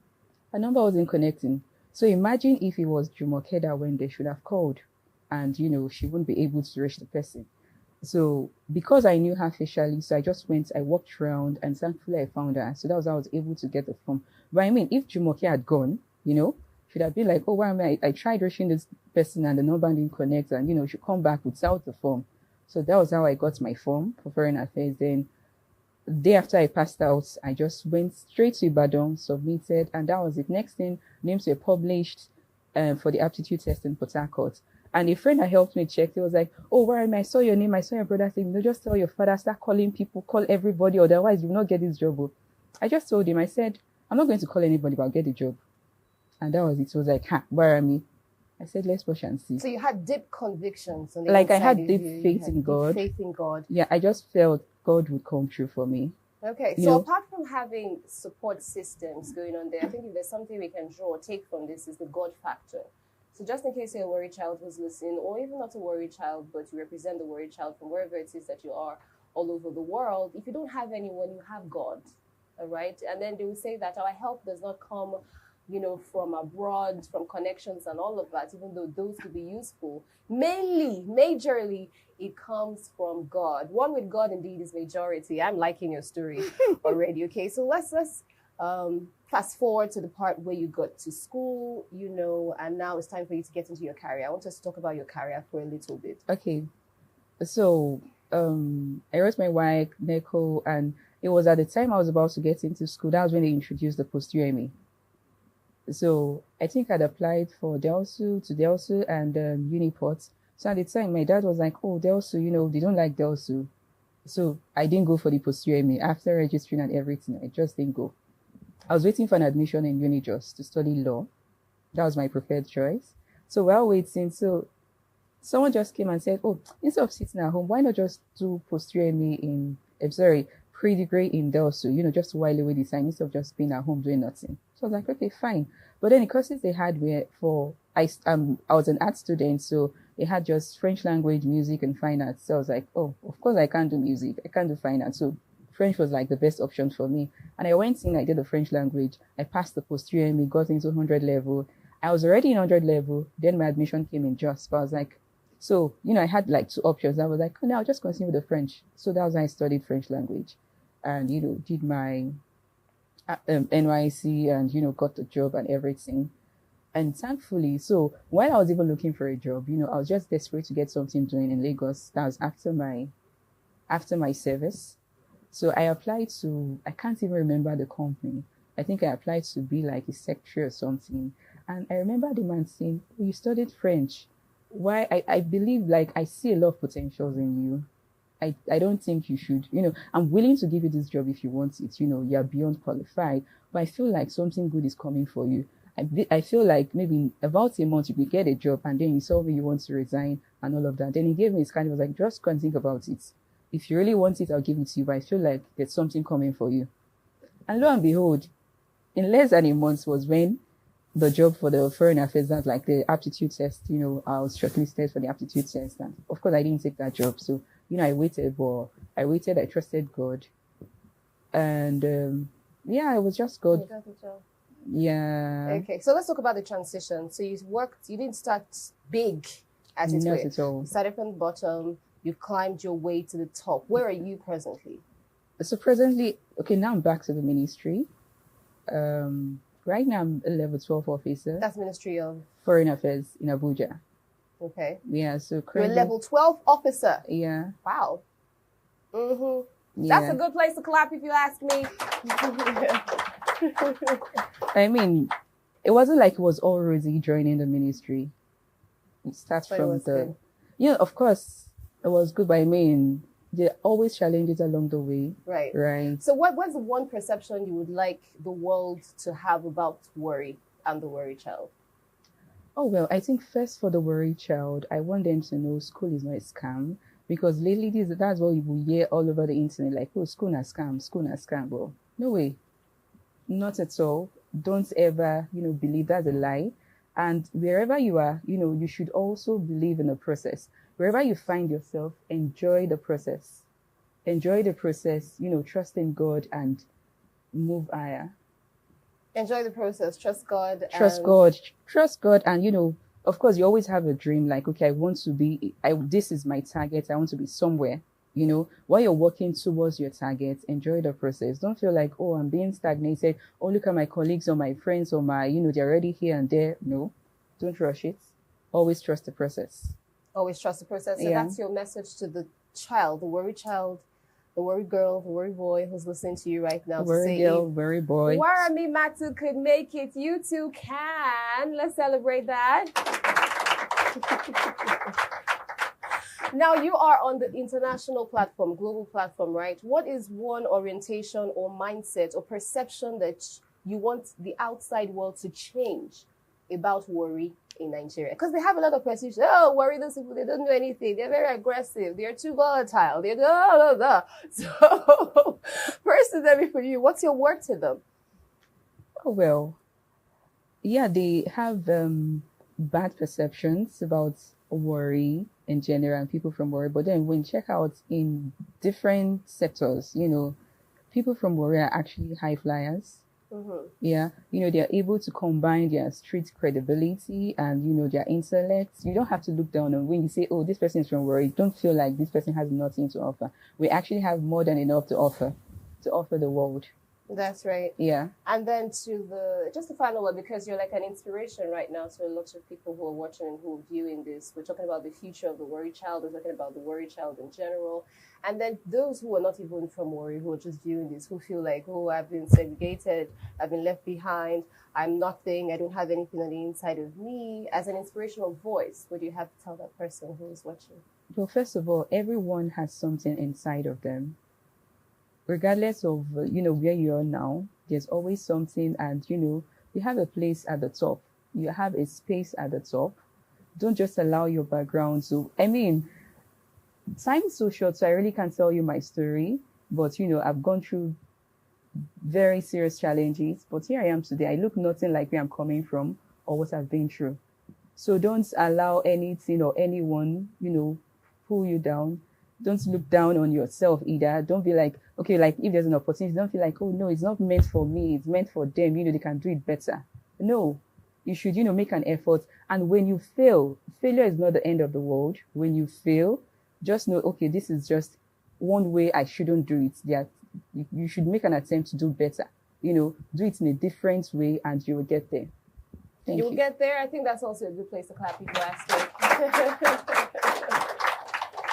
That has been very inspirational, very motivational, and very inspiring, for me who's just sitting here watching her talk about this. So like I said earlier, again, if Ogiame Atuwatse, who grew up here in Warri, Delta State, Nigeria, can become a diplomat, work on international platforms, travel around the world, you too can. Who's listening? Don't let your background make your back fall on the ground. You got this. You can, you will, and you must. It's worry to the world because we're global like that. Alrighty then. Thank you so much for staying with us and having a great time. Until next time, adios. Atlantic TV, culturally inclined and uniquely different. Don't miss out on exciting news, events, and more. Stay connected by following us on Facebook, YouTube, and Instagram at Atlantic Media and TV.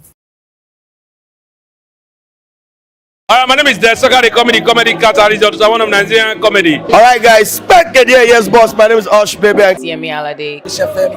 Yeah, what up, people? It's your boy Victor 80. Girl Ninyola. My name is my wife, Niger celebrity type man. My papa say, who won't carry cow, waka go, waka follow the cow. I know the life for you. I see you know you're watching the Atlantic TV.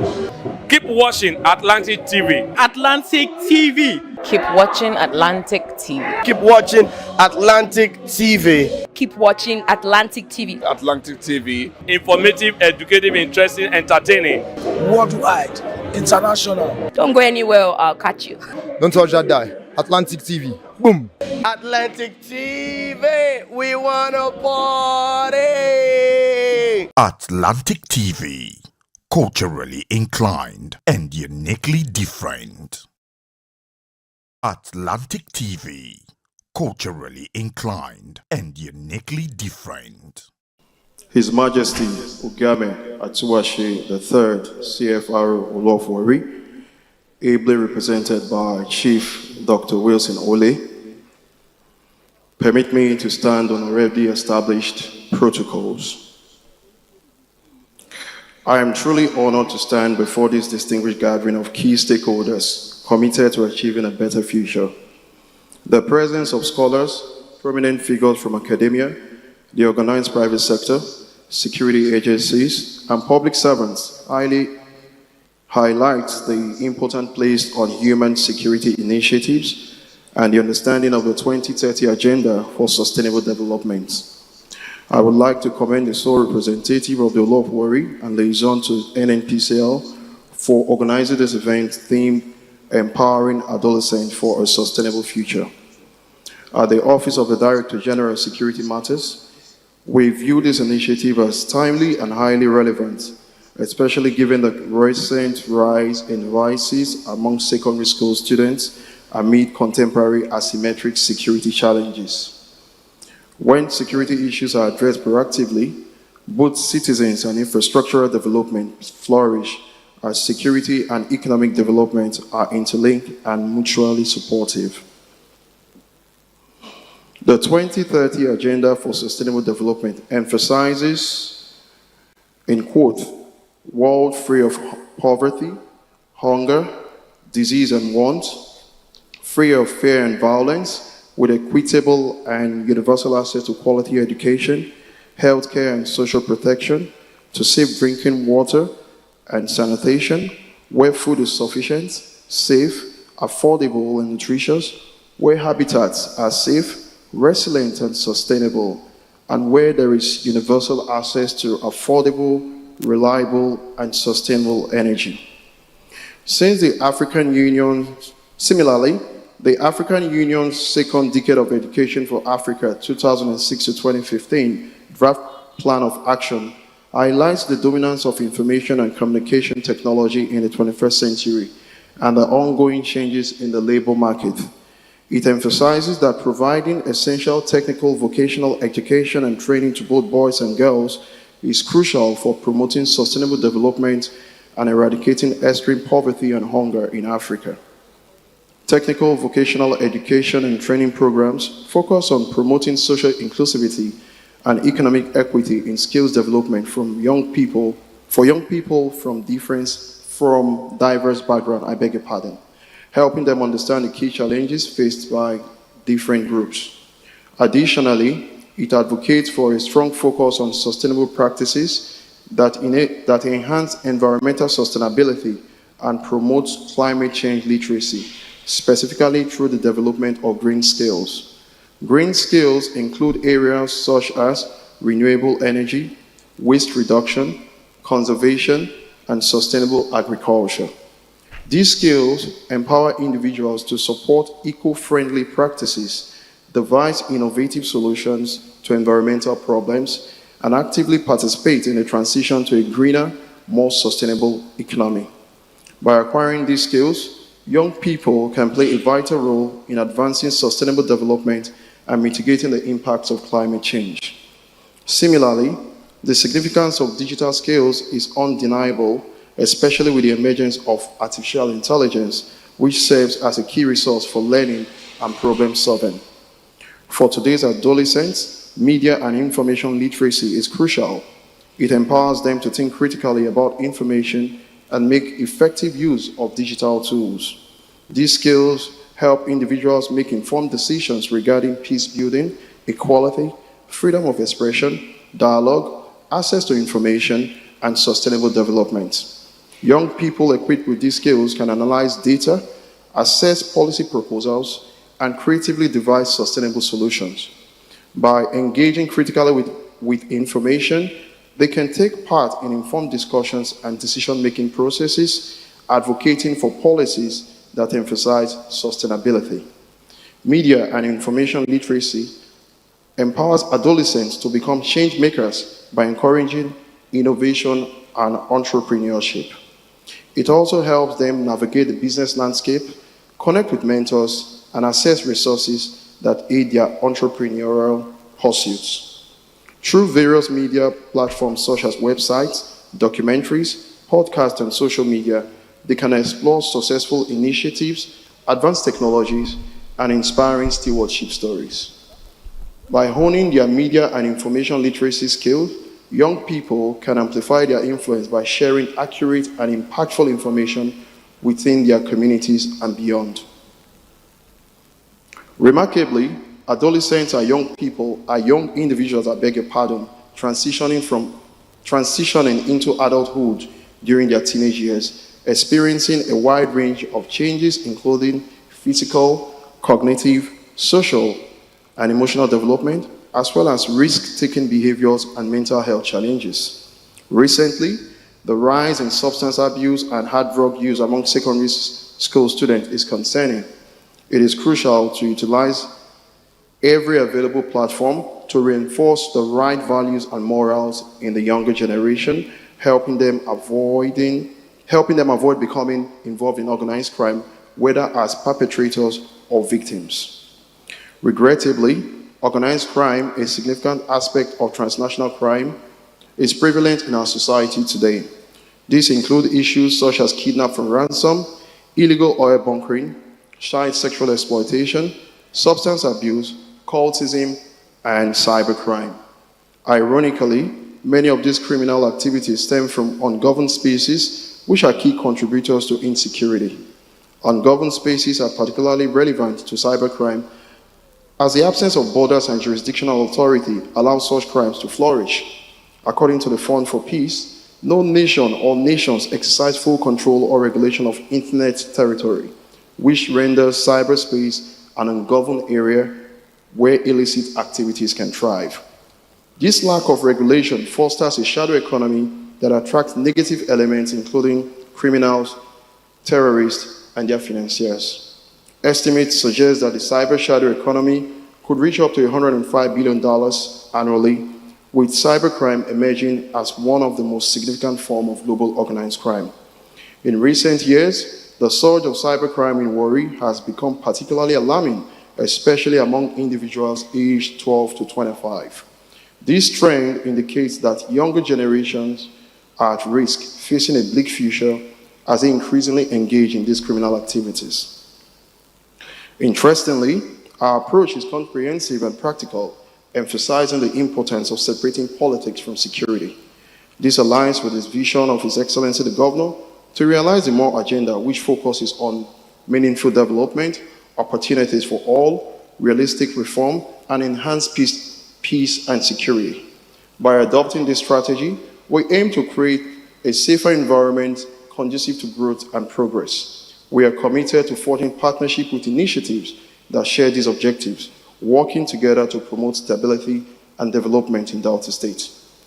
Through collaborations with various stakeholders, we seek to implement effective solutions that will benefit all residents and contribute to a brighter future for Nigeria.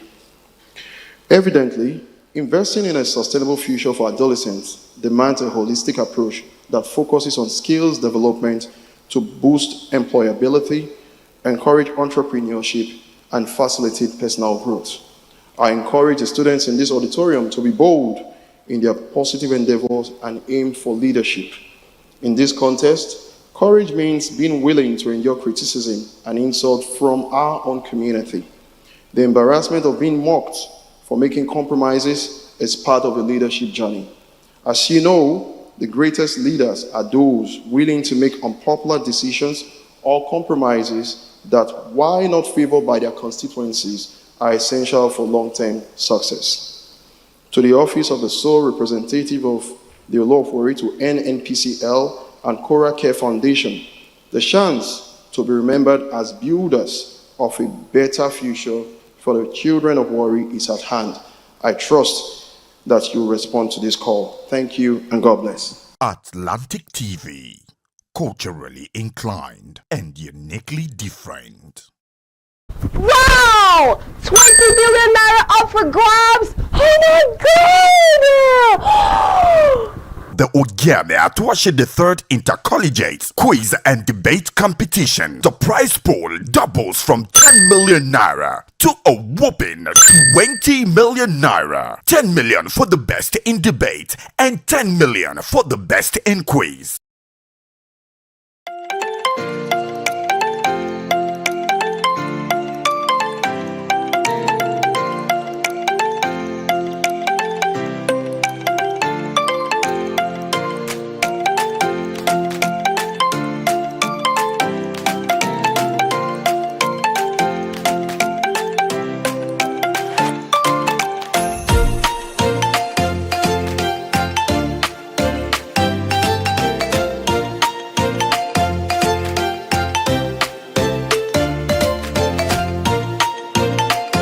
I will read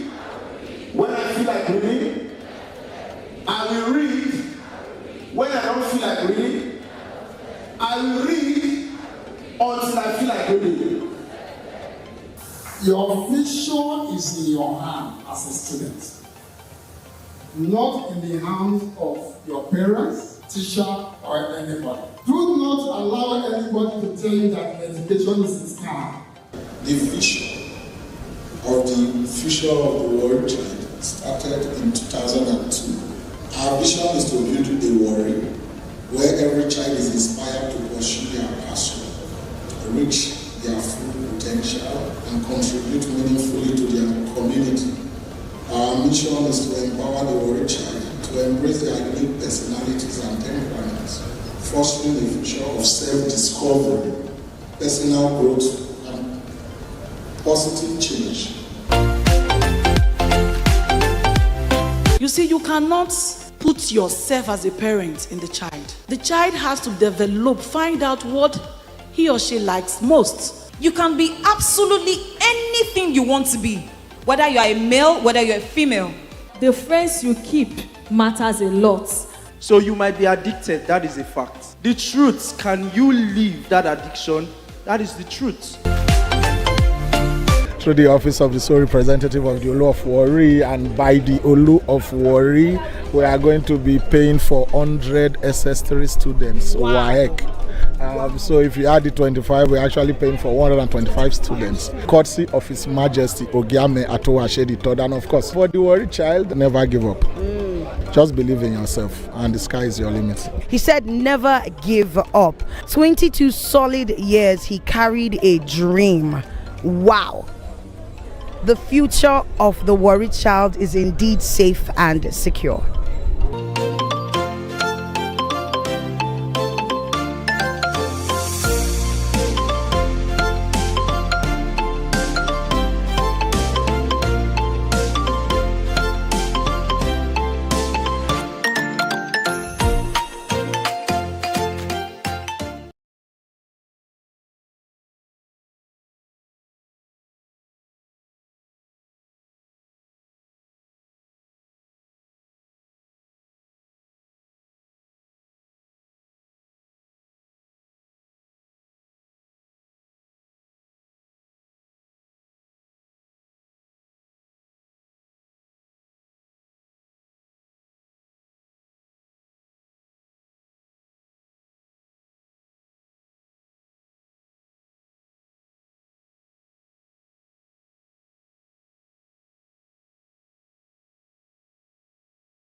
Who has got what it takes to wear the intellectual crown? Who will conquer the stage and walk home with the King's Prize? The Ogiame Atuwatse III Inter-Collegiate Quiz and Debate Competition moves into the next phase, and the prize has just doubled. Now the debate champion will take home a jaw-dropping 10 million naira. Likewise, the quiz winner, a mind-blowing 10 million naira. And if we have a single winner in both categories, the winner takes home all 20 million naira. The Ogiame Atuwatse III Inter-Collegiate Quiz and Debate Competition is not just a contest, it is the clash of brilliance, strategy, and determination. The fire is on. The Ogiame Atuwatse III Inter-Collegiate Quiz and Debate Competition. This is still the Ogiame Atuwatse III Inter-Collegiate Quiz and Debate Competition, and now it's time for us to transition nicely into another session, still in the E category. We're just done with Montessori International School and Rehoboth International School. I beg your pardon, we had Rehoboth International School and AC College. Now we have Nana College and Ubeji Grammar School. Alrighty then, now it's time for us to hear their argument points as they are ready and set. The stage is set, the audience is set, our judges are set. I'm your moderator. My name is Rejoice Debekeme and I'm set as well. I can't wait to find out how these debaters are going to be dropping it like it's hot. All right, let's make welcome the lead speaker for Nana College.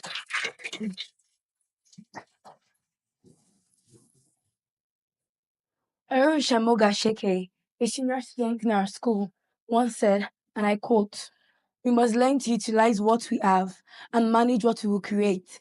Even the beloved Margaret Mead said, children must be taught how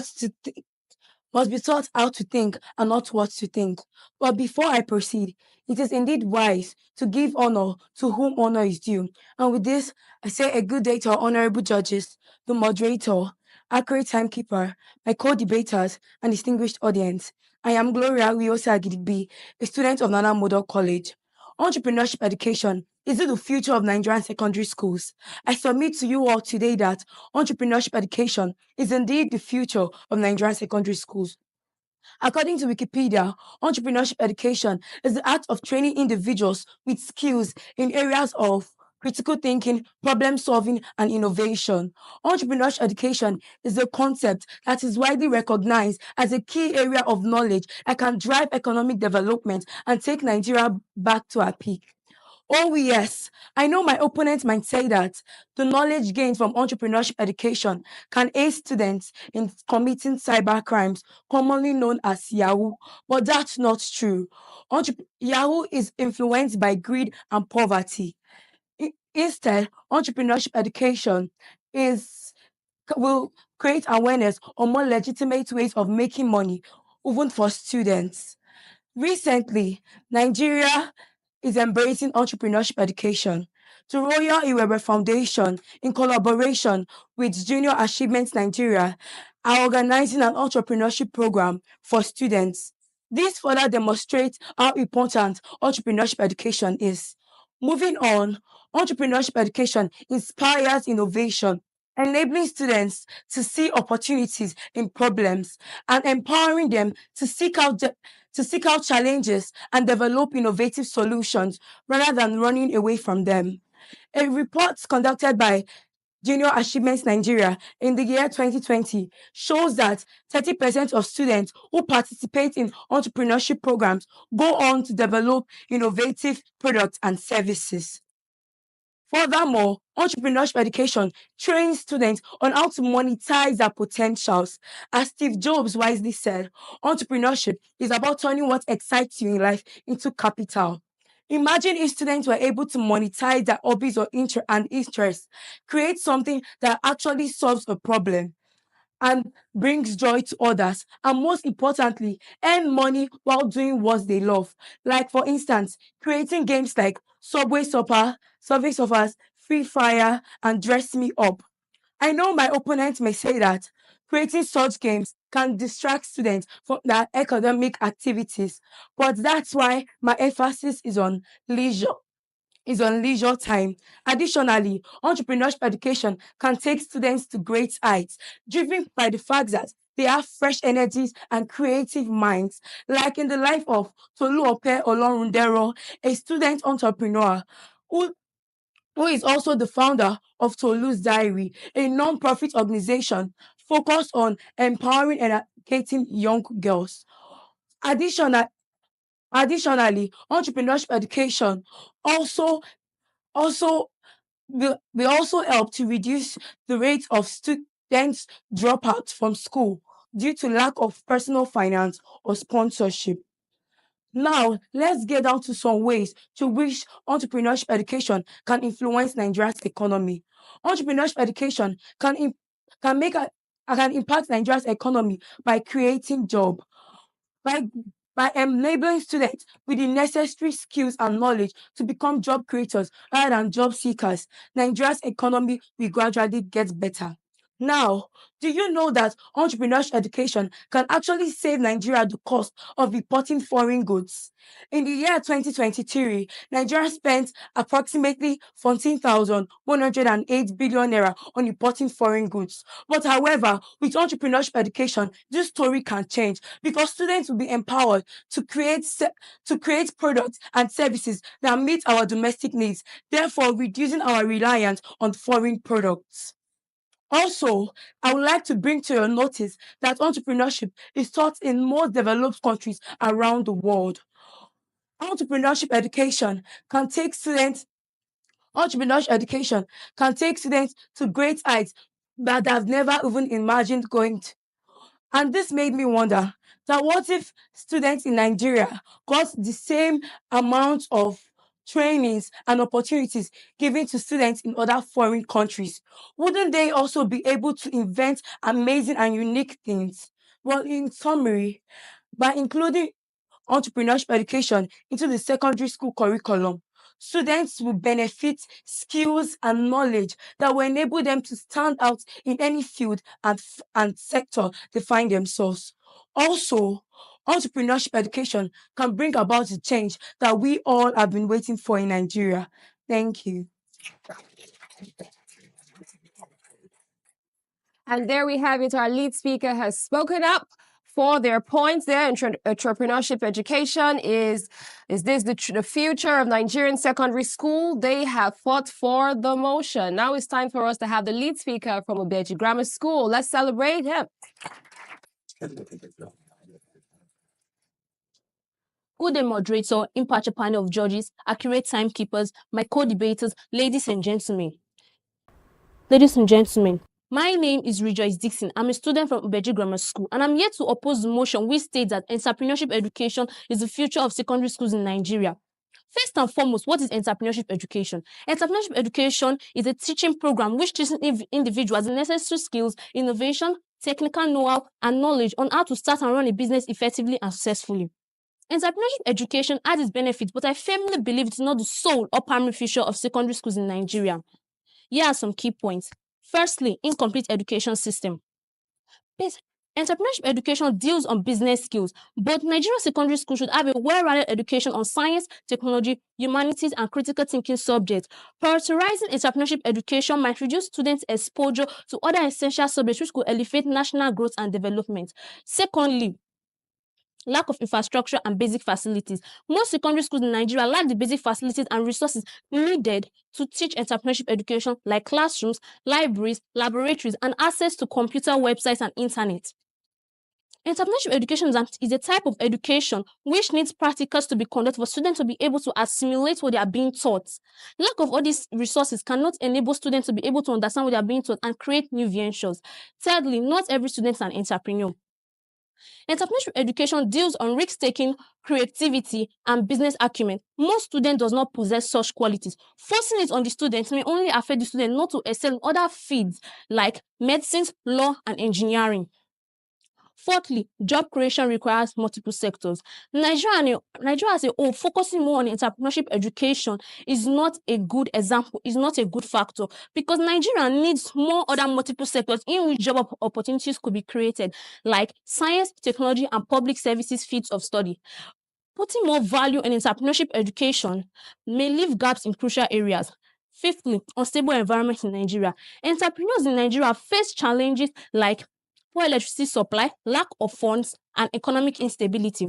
Starting a new business venture in Nigeria is not a good thing to do because there are so many economic challenges like poverty, unemployment, lack of finance.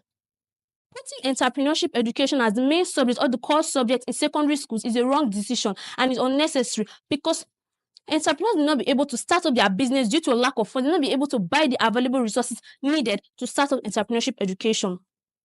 Sixthly, they should focus on practical skills and innovation. Entrepreneurship education, putting more value and prioritizing it will only affect the national economy because they should focus on improving and standardizing the school curriculum on science, technology, engineering, and mathematics, which is also known as STEM. This field drives economic growth and development, which will bring about business opportunities and employment opportunities, which entrepreneurship education can do. Furthermore, limited teacher capacity. Most teachers are not qualified for teaching such subjects because entrepreneurship education is not a widely known subject in which teachers might want to partake in. They likely partake in areas like science and technological subjects. Putting entrepreneurship education as the main core in the school curriculum and using science and technology teachers to teach it, students will not be able to understand what they are being taught. Even the teachers will not explain perfectly well for the students. In addition, acquired curriculum. The least numbers of subjects is a secondary school student take is 16. Making entrepreneurship education an elective course in the school curriculum is only affecting the students mentally, not to excel in other fields. The students will help in solving the structural issues and help solve hindering economic growth and development. Additionally, economic and social context. There are many economic challenges and social and cultural norms affecting entrepreneurship education. Economic challenges like we have poverty, lack of funds, unemployment, lack of job opportunities, and so much more. Social and cultural norms. Most parents want their children to partake in medicines, law, and engineering courses than partake in entrepreneurship education because they take it as a waste of money and a waste of knowledge. Because most of these science and technology subjects bring about degree and respect, honor to their family from their environment and their household. Additionally, vocational programs. Entrepreneurship education can be studied in vocational programs and online resources. Making entrepreneurship a core subject is unnecessary. Do you think with the current Nigerian economy and economic challenges affecting that entrepreneurship education may be able to succeed? Now, are there other entrepreneurship programs outside the school curriculum in which entrepreneurship education can be taught? Yes, there are entrepreneurship programs, vocational programs, internships, and apprenticeships in which entrepreneurship education can be taught. Firstly, we have government-based initiatives. We have the UWIN, Youth Enterprise Innovation in Nigeria. 2, National Directorate of Employment. 3, Small and Medium Enterprise for Development Agencies in Nigeria. Secondly, we have university-based centers like Lagos Business School in Pan-Atlantic University, Education Development Center in Pan-Atlantic University, Tony Elumelu Foundation Entrepreneurship Program. Thirdly, we have private and NGO initiatives like Tony Elumelu Foundation, TEF, Leap Africa, and Faith Foundation. Last but not the least, we also have online resources and websites in which entrepreneurship education can be taught than putting it in the school curriculum. We have Udemy, Coursera, ULesson, and LinkedIn Learning. We also have digital and tech sub. In conclusion, putting entrepreneurship education as the core or main subject of the school curriculum is unnecessary. It should be an option. It should not be the primary focus of future of Nigeria secondary schools because the student can be able to acquire it later than making it a core subject in the school curriculum. With this full point of mind, I hope I'll be able to convince you and not confuse you that entrepreneurship education is not the future of secondary schools in Nigeria. Thank you.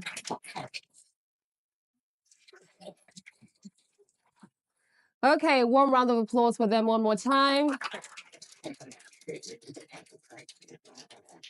The leaders have set the pace. Those are the lead speakers for Nana College and Ubeji Grammar School. Now it's time for the supporting speakers to follow, emphasizing the argument points. Let's welcome the supporting speaker for Nana College. entrepreneurship education, where passion meets purpose and dreams become destiny. With this, I say a good day to the moderator, impartial panel of judges, my co-debaters, and the esteemed audience. I am Mercy Olubetan from Nana Mother College, Warri. Entrepreneurship education. Is this the future of Nigerian secondary schools? I put it to you all that entrepreneurship education is the future of Nigerian secondary schools. I would like to begin with a short story. My mother. My mother is an extraordinary woman. She solves problems and sees every challenge as an opportunity. With a small scale business, she is able to take care of us and our education. What amazes me the most is her critical thinking and leadership skills. After lots of thoughts, it then dawned on me my mother is embodied with entrepreneurship education. The inability to tackle this nation's economical challenges is the lack of knowledge and skills. This is where entrepreneurship education comes in to build the nation out. Is this really the future of Nigerian secondary schools? Absolutely it is, because it has all the potential benefits of not only changing our students, but also changing the whole nation for the better. Firstly, I would like to oppose my opponent's point. Not all students want to be entrepreneurs. Entrepreneurship education is not really on making you entrepreneurs. It gives you a lot of skills, just like my mother, that has critical thinking, leadership skills. Entrepreneurship education provides essential leadership skills. It enables students to become more confident and effective leaders, just like His Royal Highness, the great Ogiame Atuwatse III, who was an entrepreneur before he became the king, and today is an effective leader that has inspired the crowd, including me, with his great leadership skills. Imagine students that are taught entrepreneurship education in school become leaders of tomorrow. Oh my God. Nigeria will definitely move from a developing to a developed country. In conclusion, as we look into the future, it's clear that entrepreneurship education is the way forward. Other developed countries like United States of America, Singapore, Finland have shown us the importance of classifying entrepreneurship education. This is the future we all wish for. The best way to predict the future is to create it. Incorporating entrepreneurship education in our school curricula is creating the future. Let's make it happen. Thank you.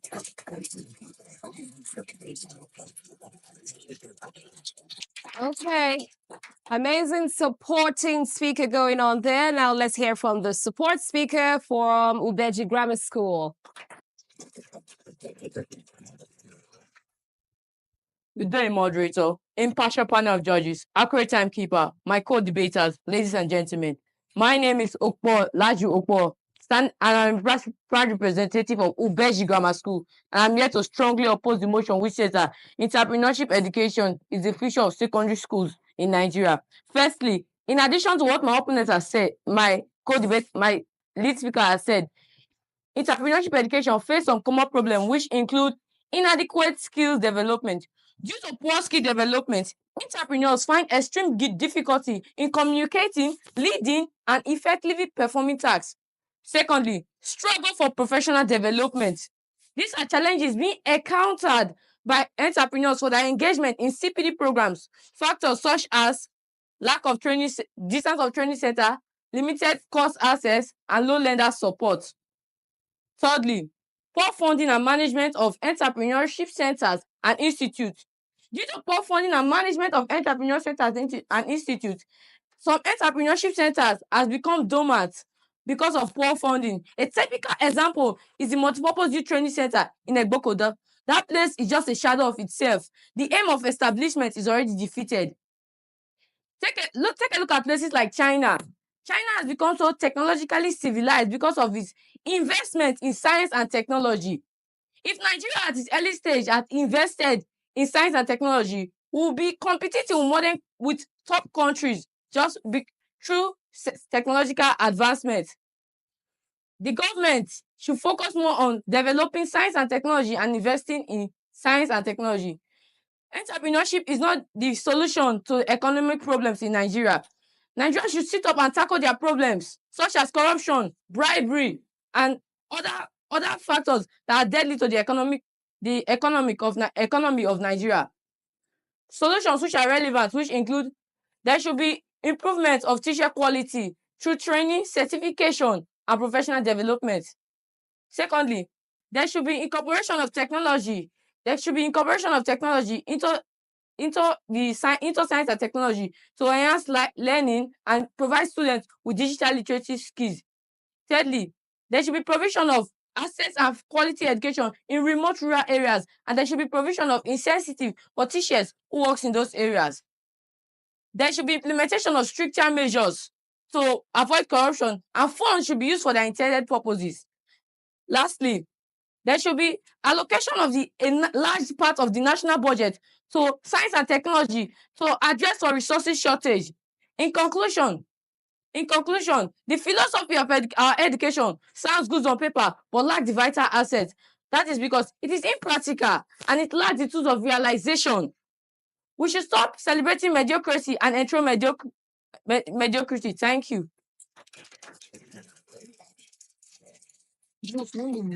Okay, one more time. Let's give it up for Nana College and Ogiame School. Each team has presented their case before us with their different performances and presentations. After the break, we're going to find out from our delectable judges if they have been convinced or confused. Stay with us. The future belongs to only those who dare to challenge. Are you brave enough? Between Nana College and Ubeji Grammar School. Now it's time for us to find out from our judges how they fared. Over to you, judges. You never know what you have until it's mentioned, and I got a little bit emotional when a story was told about my mom. Yeah. And it got me thinking, not with a formal education, informal. By the time she wants to do her multiplication, before you start thinking she has gotten the answer. Using your local example is what I've been looking for from the children, and that's what they did. The Ogiame Atuwatse the third Inter-Collegiate quiz and debate competition.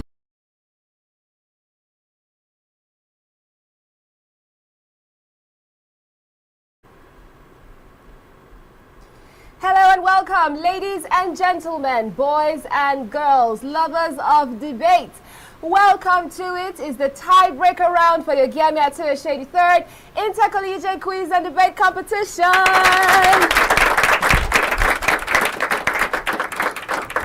Wonderful. You have to brace yourself for a brilliant, beautiful experience right about now. We're about to witness and experience the power of persuasion, of words, of logic, and of course, intellectual firepower. I can't wait to see what these contestants, the debaters, and the schools have to offer. I'm your moderator, it's Rejoice Debekebe here. Right now, we have 5 schools, but 2 final slots to progress nicely to round 2. Let's make welcome the schools in this category. We have Delta Secondary School. We also have Nana College. We have Ubokodo Secondary School. We have Elivado Schools. And we have Wangwe College.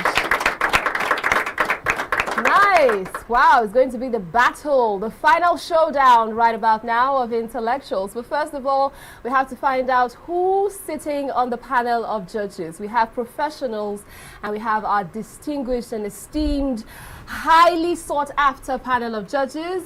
First off, we have our chairman for the panel, a veteran media personality, Mrs. Ochuku Orogu.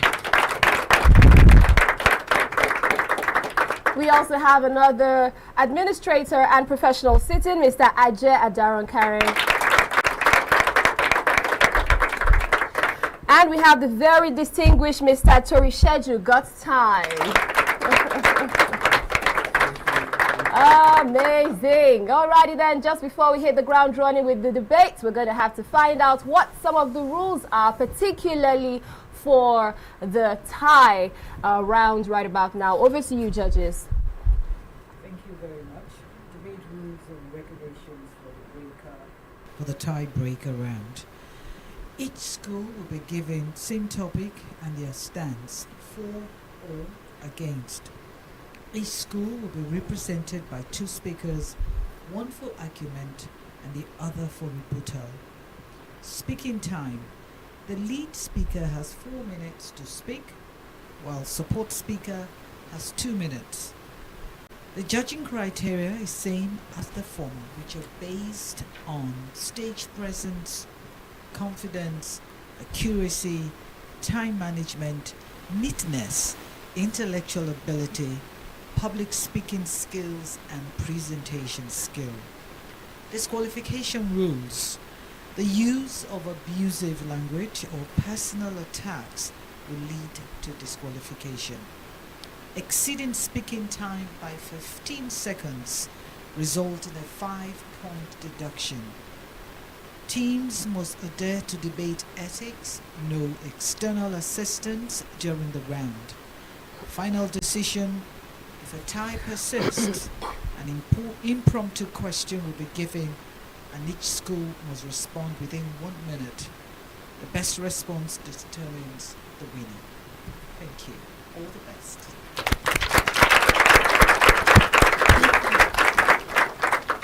Thank you so much to our judges there for lending us your time and your expertise. So we have 5 schools right now already seated, ready and set to pour out all they have been planning and preparing for.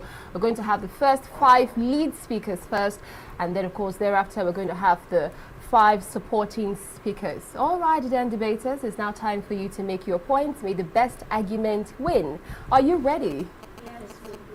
Are you ready? Yes, moderator. Alrighty then, let's make welcome the lead speaker from Delta Secondary School. Language is more than words. It's a key to our heritage, a key to our unity, and a foundation for our future. Yet, many indigenous languages are vanishing at an alarming rate. If we do not act now, we lose reason an irreplaceable part of our identity forever. Before I proceed, permit me to give honor to who honor is due. Good day, my moderator, panel of judges, accurate timekeeper, co-debaters, ladies and gentlemen. I am Onoweremu Eoma Victory and I represent Delta Secondary School Warri. I stand before you today to firmly propose the motion which states that indigenous language should be compulsory in secondary school. Indigenous languages are languages that are native to a region or a particular ethnic group and is spoken by the indigenous people. It is sometimes referred to as the mother tongues. Indigenous languages firstly preserve cultural heritage and identity. They carry the tradition, the belief, the custom of a particular ethnic group. It promotes cultural heritage that will be saved for generations to come. It plays a vital and crucial role in our community development. The language carries the song, the protocols, and the family history. And remember, a nation that loses its language loses its soul. Language is land, and land is language. Again, indigenous languages help the student performance in their academics. When students, researchers have shown that students who learn from their mother tongue have a higher advantage to scale through their academics. Students get to learn their indigenous languages through various language clubs in their school, thereby fostering academic excellence and productivity. Furthermore, it fosters a sense of belonging. When students learn and speak in their indigenous language, it helps them develop a sense of pride for their cultural roots and identity. It makes them see themselves as a part of their cultural ethnic group. And also, most students today are born in the city, and most parents lack the adequate time they need to teach their children their indigenous language. But making this a compulsory asset in our schools will enable students obtain the access they need to learn their local dialect effectively and consistently. A striking example of one of the benefits of speaking in your indigenous language is a situation where 2 people meet outside their ethnic locality. When they speak their local language, they see themselves as one. They do things together and assist one another in a way that will not be done to someone who do not know how to speak their local language. In addition, indigenous languages has a unique way of transmitting understanding and relating to the world. Various indigenous languages has extensive and complex system of knowledge that have developed over the time. Ladies and gentlemen, the time for debate is over. The time for action is now. The preservation of our indigenous language starts in the classroom. We should not be that generation that allow our identity to disappear. Rather, we should be that generation that save it. The Nigeria today is an African country. That means we are native. We should not allow civilization to make us neglect our culture and our heritage. If we lose our language, who are we? I leave that for you to consider. Thank you.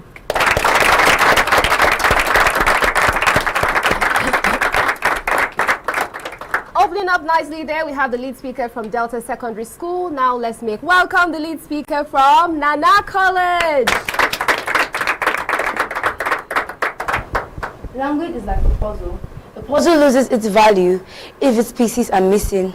Also, a culture loses its identity if the language is lost. With this, I say a good day to the honorable judges, the moderator, my co-debaters, and audience. I am Uyosi Agidibi, a student of Nana Model College. Should indigenous languages be compulsory in Nigerian schools? I submit to you all today that indigenous languages should indeed be compulsory in Nigerian schools. Indigenous languages are languages spoken by various ethnic groups. Nigeria itself has over 500 languages. This is to say that one thing that defines us is our culture and tradition. To begin with, our indigenous languages brings about global recognition and national identity, influenced by our rich culture and unique languages. This is a major reason why Nigeria is widely recognized. As the debate topic says, should indigenous languages be compulsory in Nigerian schools? It's just like asking if we should still breathe in air, because currently a lot of schools in Nigeria are already teaching local languages. Although I know my opponents may say that, what if you're from a different, what if the language you're being taught in school is different from that of your tribe? However, I'll make an example with myself. I'm from Edo State, but in my school, we are taught Ishekiri. And the knowledge I've gained from the Ishekiri culture has helped me to relate with people properly within this region. Moving on to my next point, which is spread of language. By teaching indigenous languages in schools, students like me that come from an English-speaking home would have the opportunity to learn a native language. Communication.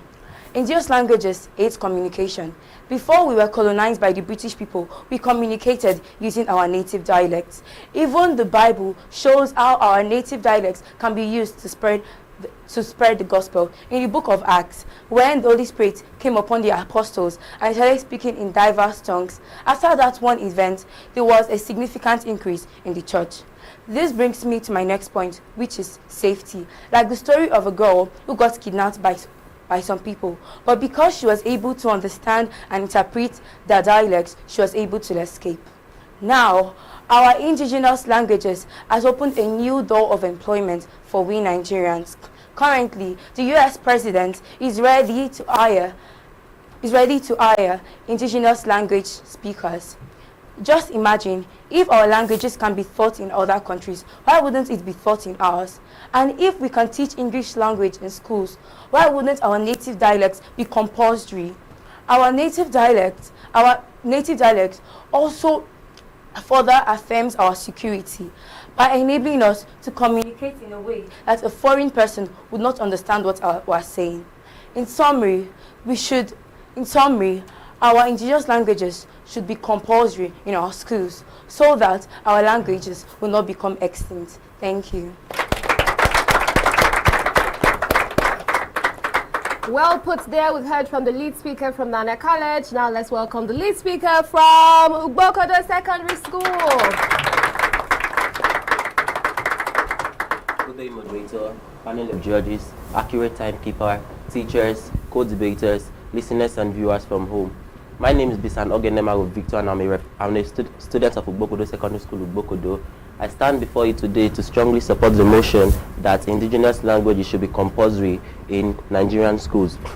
Indigenous languages are languages originated and spoken by the original inhabitants of a particular region or a country, passed down through generations, often with cultural and historical significance, and are distinct from languages introduced by colonizers, immigrants, or other external influences. Compulsory simply means something that is mandatory and necessary. I propose therefore that indigenous languages are an integral part of our cultural heritage. They are the languages of our ancestors, our traditions, and our identity. By making them compulsory in schools, we ensure that our future generation do not lose touch with their cultural roots.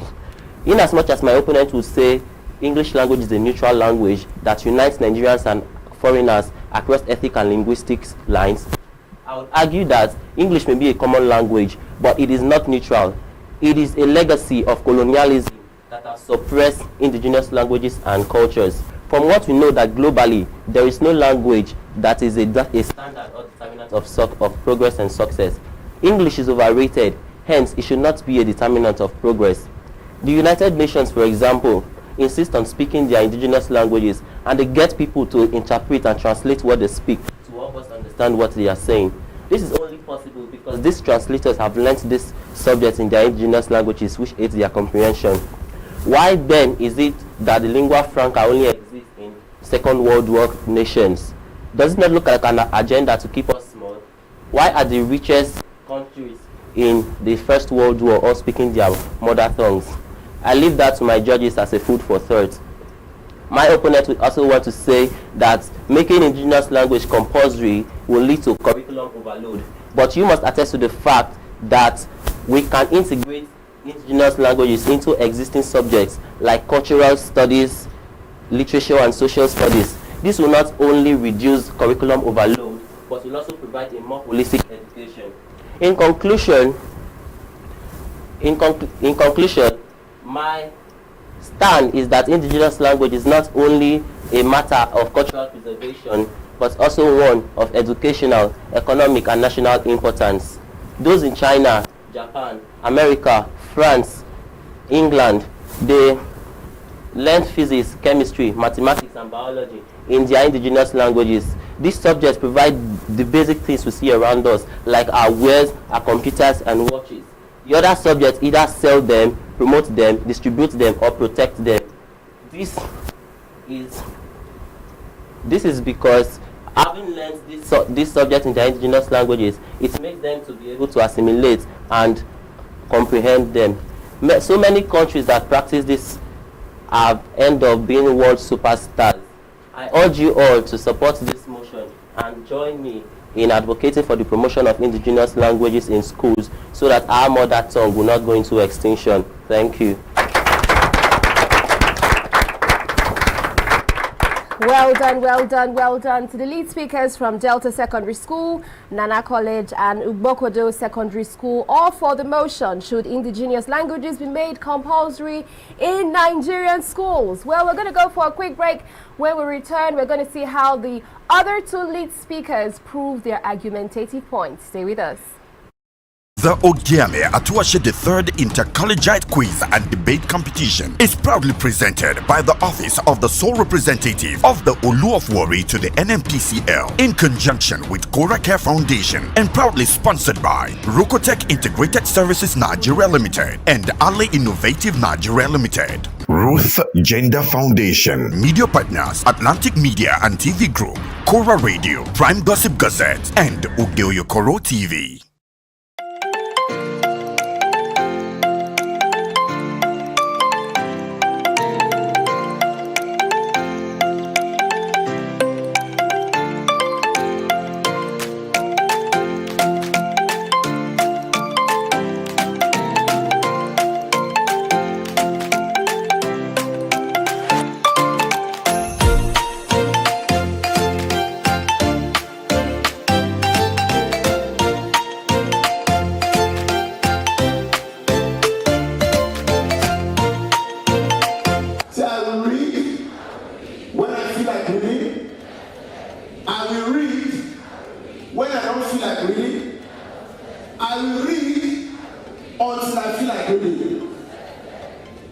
Your future is in your hand as a student, not in the hands of your parents, teacher, or anybody. Do not allow anybody to tell you that education is a scam. The vision of the future of the world child started in 2002. Our vision is to build a world where every child is inspired to pursue their passion, reach their full potential, and contribute meaningfully to their community. Our mission is to empower the world child to embrace their unique personalities and temperaments fostering a future of self-discovery, personal growth, and positive change. You see, you cannot put yourself as a parent in the child. The child has to develop, find out what he or she likes most. You can be absolutely anything you want to be, whether you are a male, whether you're a female. The friends you keep matters a lot. So you might be addicted, that is a fact. The truth, can you leave that addiction? That is the truth. Through the office of the sole representative of the Olu of Warri, and by the Olu of Warri, we are going to be paying for 100 SS3 students. Wow. WAEC. So if you add the 25, we're actually paying for 125 students. The Ogiame Atuwatse the third Inter-Collegiate quiz and debate competition.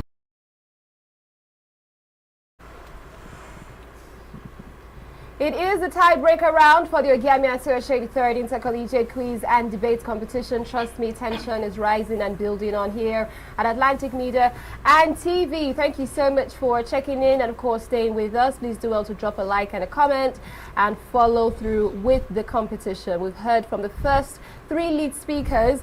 Now it's time for us to hear from the other 2 lead speakers. First up, we have Elevado Schools. Next up, we have Uwangwe College.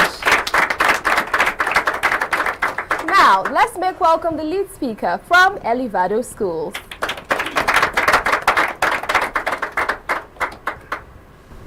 In the 19th century, European explorers came into Nigeria and brought Western education using English language, which has now become our country's lingua franca. While acknowledging the cultural significance of indigenous language, we must also know that enforcing indigenous languages into schools is rather impractical and potentially detrimental to the students' future prospects. Distinguished audience, my worthy opponents, permit me to ask, is it really wise to burden students who are already struggling with the core academic demands? Good day, esteemed judges, attentive audience, moderator, accurate timekeeper, my co-debaters, and my amazing teammates. I'm Yusuf Samira, the chief speaker for the opposing side. Today, I stand before you to firmly argue against the motion, which states that indigenous languages should be made compulsory in Nigerian schools. Nigeria is a land of over 500 indigenous languages, each rich in culture, yet diverse to the point of complexities. Forcing learners to study indigenous languages in school does not guarantee preservation, like my opponent has said. In fact, language thrives when spoken naturally in communities and not school mandatories. Did you know that even large countries like China and Germany support their native language through literature, entertainment, and technology, and not compulsion in schools?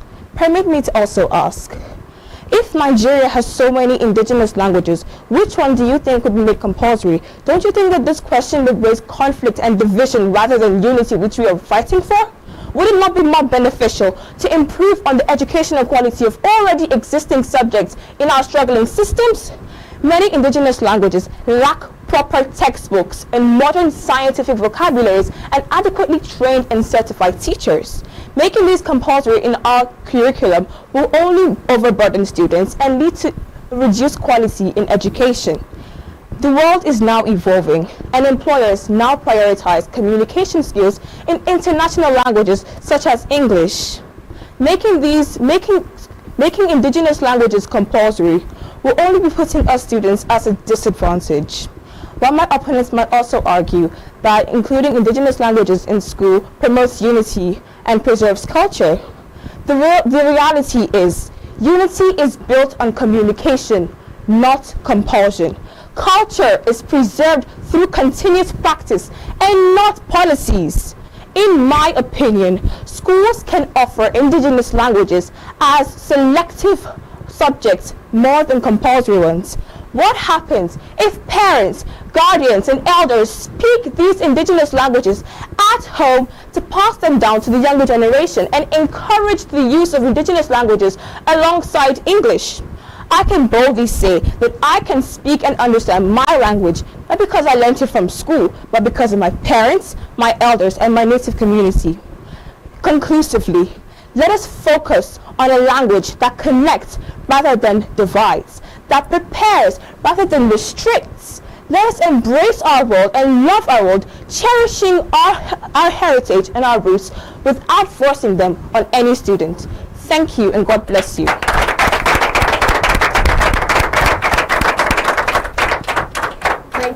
Thank you too to the lead speaker there from Elevado Schools. Now let's make a warm welcome to the lead speaker from Uwangwe College. Good day, moderator, esteemed panelists, accurate timekeepers, co-debaters, distinguished audience, and honorable judges. Thank you for being here today. We appreciate your time and your efforts in evaluating our arguments. My name is Promise Eshet, and I'm representing Uwangwe College Schools. We are grateful for the opportunity to engage in this important discussion, and I'll be arguing in favor, strongly opposing the motion which says, should indigenous languages be made compulsory to Nigerian schools? Of course not. It should not be made compulsory to Nigerian schools. Before I go further, let us understand what indigenous languages mean. Indigenous languages is a language that is given into a specific land which was not brought into that land from somewhere else. It is a language that is spoken by the original inhabitants of that same region. Therefore, it is also called the mother tongue. Now, straightforward, I'll be going straight to the reasons why I said indigenous languages should not be made compulsory to Nigerian schools. Firstly is the aspect of standardization issues. Indigenous languages have lots of variations and tribes, and making indigenous languages compulsory to Nigerian schools, standardizing a curriculum could be competitive, which will actually lead to rise of conflicts between communities about which dialect to teach in a particular school. So to avoid conflicts rising in communities, I believe that indigenous languages should not be made compulsory to Nigerian schools. Secondly is the aspect of limitation of resources. Many Nigerian schools do not have quality resources, which are supposed to help students and enable them and educate them on these languages. And when these resources are not available, the quality of Nigerian education, the quality of the education of Nigerian students, it could be hindered. So therefore, in conclusion, I've shown that by not making these languages not compulsory to Nigerian students is the more fair choice. Because nowadays, if a student do not have good grades in English language, and he or she has good grades in these local languages, he or she is not going nowhere. But if a student have good grades in English language, but if he or she doesn't have good grades in this local language, he or she could be promoted to the next class. So therefore, let us make the right decision today, and together we could create a better future for all. Thank you. We have heard from the 5 lead speakers for the tiebreaker round for the debate right about now, and it'll be nice to hear from the judges what exactly they have to say about the different speakers. But just before that happens, let me quickly ask a question to you, debaters. How are you feeling right now? You okay? You still tense? You've spoken already. Why are you so tense? If you had a superpower right now to win this competition, the Ogiame Atuwatse III Inter-Collegiate Quiz and Debate Competition, what would be that superpower? Yes? Mind control. Mind control! Yes, I like the sound of that one. Don't say it. Say it. Don't. Okay, how about you? What superpower do you need right now? Yeah? Making myself invisible. Making yourself invisible? You don't want us to see you when you speak. You just want us to be hearing voices? Oh my God. All right, go ahead. How about you?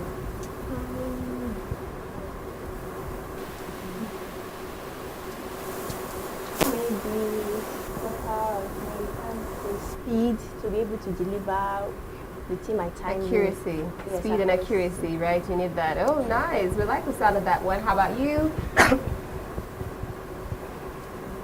Being able to memorize quickly. Memorize quickly. Top of your game. You know, sometimes it's just interesting how you just want to flip through a book and just remember everything you flip through.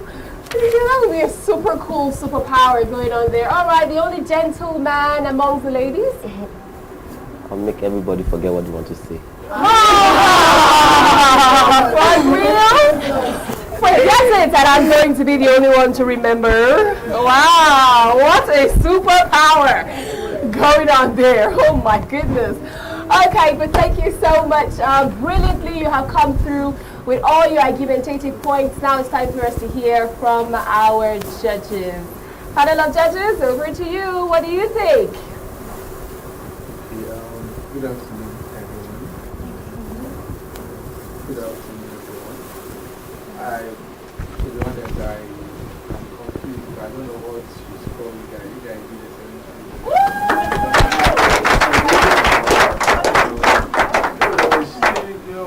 You break in transmission, or you guys pick yourself back up, and you guys are everywhere.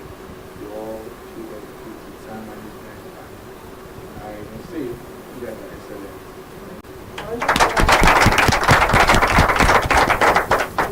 Well, it's been another round of real good performance, superlative one. So I say kudos to all the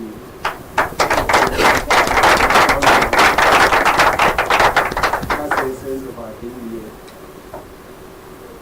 That's the essence of our team here in the first we're okay, we're impressed with the performance. Gave one or two observations. Inadequacy of personnel and resources to teach our local languages. I think it's a valid point, but again, to what extent is it true? I leave that to us. Then the last part is better when the language is spoken in the community, not in the school.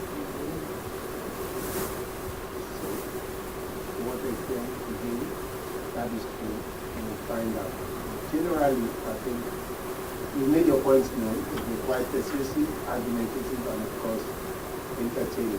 Thank you for coming.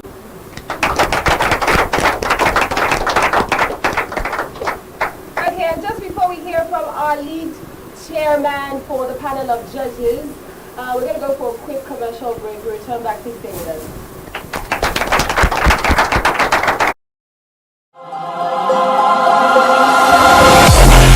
Who has got what it takes to wear the intellectual crown? Who will conquer the stage and walk home with the King's Prize?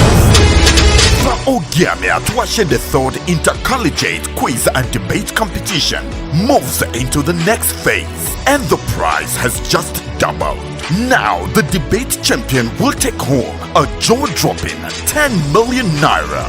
Likewise, the quiz winner, a mind-blowing 10 million naira. And if we have a single winner in both categories, the winner takes home all 20 million naira. The Ogiame Atuwatse III Inter-Collegiate Quiz and Debate Competition is not just a contest, it is the clash of brilliance, strategy, and determination. The fire is on.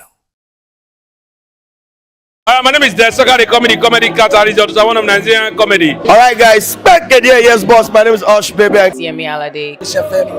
Yeah, what up people, it's your boy Victor AD. Girl Niniola. My name is my wife, Naija Celebrity type man. My papa say who won't carry cow, waka go, waka follow the cow, I know the life for you. I see you know you're watching the Atlantic TV. Keep watching Atlantic TV. Atlantic TV. Keep watching Atlantic TV. Keep watching Atlantic TV. Keep watching Atlantic TV. Atlantic TV. Informative, educative, interesting, entertaining. Worldwide, international. Don't go anywhere, I'll catch you. Don't touch that die. Atlantic TV. Boom. Atlantic TV. We wanna party.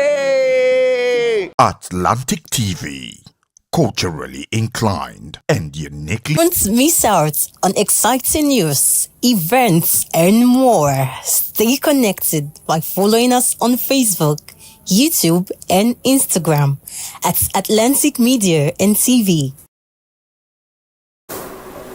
This is still the tiebreaker round for the Ogiame Atuwatse third Intercollegiate Quiz and Debate competition. Indeed, it's been thrilling, it's been interesting, it's been very exciting, and we've had our first 5 lead speakers from the 5 schools represented here come forth with their argumentative points. Now we're going to go to the panel of judges. We'll do a brief recap with the first and the second judge, and then we're going to hear from our chairman panel of judges. All right, judges, over to you. Good afternoon, everyone. And to be honest, I'm really dumbfounded. I don't know what to score you guys. You guys did excellently well, and it was very powerful presentation.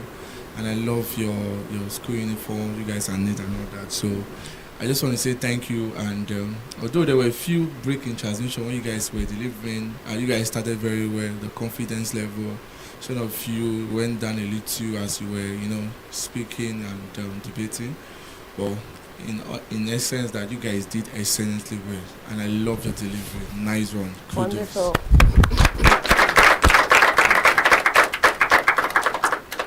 It's so true. You put up a good performance today, and we encourage you to do better, because there's always room for improvement anytime, anywhere, any day. Like I said, somebody mentioned that our lands will do better. Our lands will strive better when our indigenous languages are spoken in the community rather than in the schools. Well, it's a valid point. We'll look into it. And an issue was raised that we have inadequacy of personnel and resources to teach our local languages or indigenous languages. I don't know that a thorough research was done to that effect, but again, it's a matter for consideration. And of course, an opinion. Thank you. We'll look into it as well. But again, generally, I think the performance was a good one. Thank you for coming.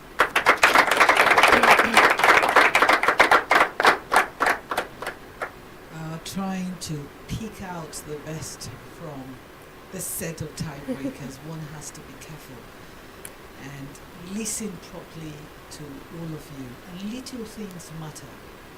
First of all, talking about stage presence and confidence is the way you handle yourself. Your gesticulation, your action will either give you a mark or not, especially when you're trying to remember what you have crammed. Your poise is also another thing that gives you your mark. Maybe personal here.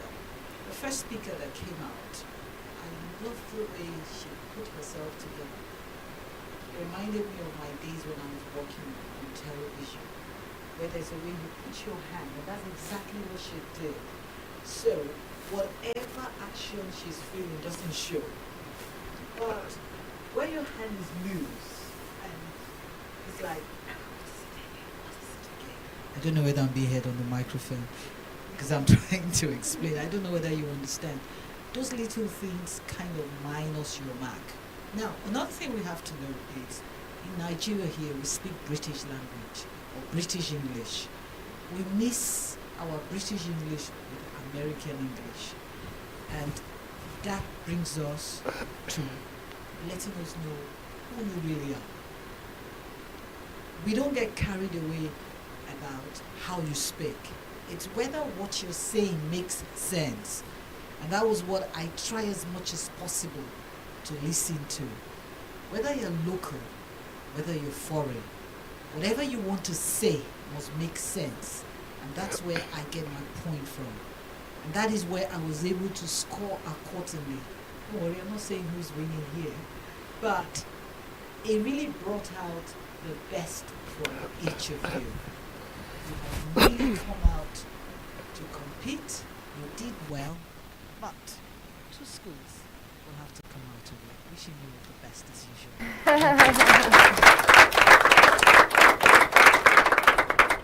usual. We have just experienced the League of Extraordinary Public Speakers. Are we going to have a tie after this tie? Hopefully not, okay? Now we've had the lead speakers lay the foundation. Right after the break, we're going to find out how the supporting speakers solidify it. Stay with us. The Ogiame Atuwatse the third Inter-Collegiate Quiz and Debate Competition is proudly presented by the Office of the Sole Representative of the Olu of Warri to the NMPCL in conjunction with Cora Care Foundation and proudly sponsored by Rukotech Integrated Services Nigeria Limited and Ale Innovative Nigeria Limited. Ruth Gender Foundation. Media partners Atlantic Media and TV Group, Cora Radio, Prime Gossip Gazette, and Udeoyokoro TV. Ruth Gender Foundation. I'm Ruth Edema Collins. I hold a first degree in physics electronics, a postgraduate qualification in business administration, and a nationally certified French language tutor. Career-wise, I'm an educational facilitator. I'm the managing director at Atlantic Media and TV, and I'm also a director at Rukotech Integrated Services Nigeria Limited. I'm a wife and a mother, and I like dressing up to show up. Yeah, so that's basically me. Thank you. Root Gender Foundation was inspired from my personal experiences growing up as a young girl in a typical Nigerian environment. For me, it was being different.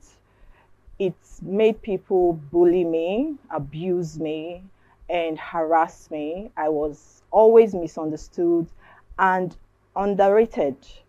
Root Gender is a foundation that is dedicated to building confidence in the Nigerian girl child through educational and inspirational programs, like supporting programs that promote girl child education.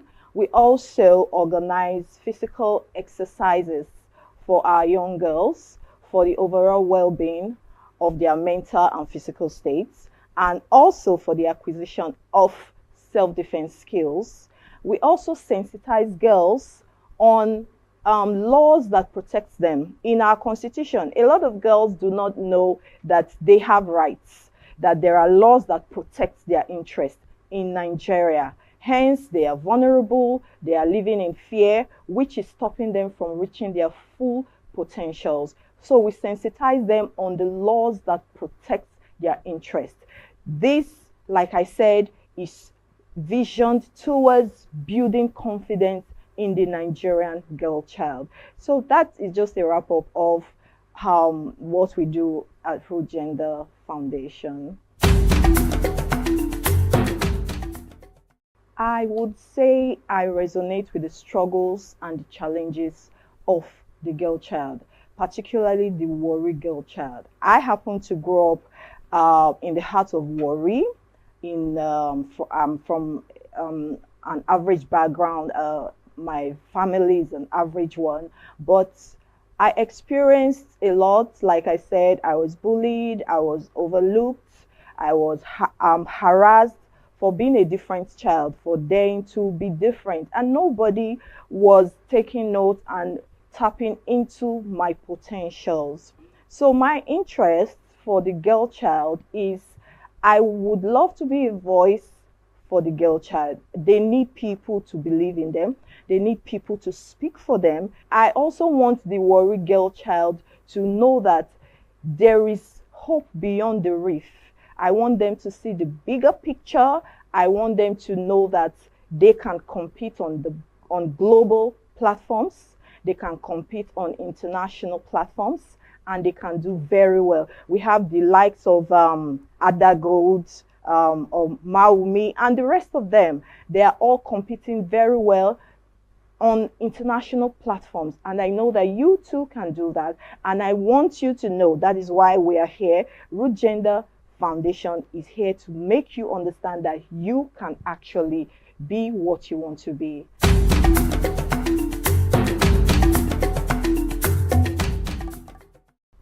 As part of our objectives at Root Gender Foundation, we are dedicated to promoting girl-child education. Like I said, I represent the brand Warri Girl Child. I represent the brand the African Girl Child because I have gone through the struggles and from there to here. So giving 2 million to the best female participants is just a way to share them on. It's just a way to make them know that we believe in you. I believe in you. You can look up to us. We are sharing you on. It is not about the money. We believe in your potential. We want our girls to know that you are doing the right thing at the right time. You are in the right place, and this is what you should be doing. That's why we are supporting you, and we will always be here to support you. Girl-child empowerment to me is enforcing laws that protect our girl child. You know, my NGO, we've been pursuing a bill that we will see to be passed. We are asking that our girls should be allowed to carry pepper spray as weapons of self-defense. Because if you look at it, our women have nothing to protect themselves. They are just there by the grace of God. So we are pursuing laws that will protect the girl child. So empowerment, girl child empowerment to me is enforcing laws that protect the girl child, educating the girl child on time and money management, financial literacy, and equipping them with self-defense skills. Also, access to quality education. This to me is girl child empowerment and nothing more. A girl child must possess effective communication skills. They should be able to communicate effectively. A girl child should be financially literate. She should know how to manage her finances, and she should also know how to manage her time. Yes. Also, most importantly, another skill is self-awareness. It's important for our girls to know who they are, to believe in themselves. That's the vision of our NGO, building confident girls that can achieve their... The Ogiame Atuwatse the third Inter-Collegiate quiz and debate competition.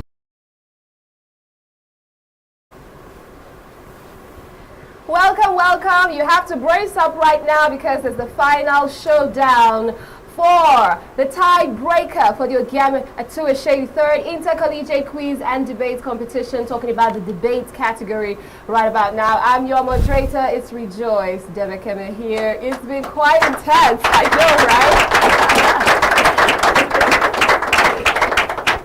Wow, we've had the first set of speakers, the lead speakers going on there from the 5 schools that are here present, talking about Delta Secondary School, Nana College, Ubokodo Secondary School, Elevada Schools, and Wangwe College. We've had them come through spitting fire. Now it's time for us to find out how the supporting speakers are going to re-echo and reiterate and re-emphasize the points that have been dropped already. Are you ready? Yes, moderator. We can't wait to see you drop it like it's hot. Let's make welcome right now the first speaker, supporting speaker for Delta Secondary School. Standing on the existing protocol, still representing Delta Secondary School, I am Alubaka Mrash, and I stand firmly to propose the motion which says, should indigenous languages be compulsory in secondary school? Of course it should be. Imagine a Nigeria where our indigenous languages no longer exist, where future generations cannot speak Yoruba, Igbo or Hausa, and our cultural identity fades into history. Making indigenous languages compulsory in secondary school strengthens both academic performance and cultural identity. Studies shows that students understand better when taught in their native languages, improving comprehension and critical thinking. In Lagos State, the policy on Yoruba in schools proves that indigenous languages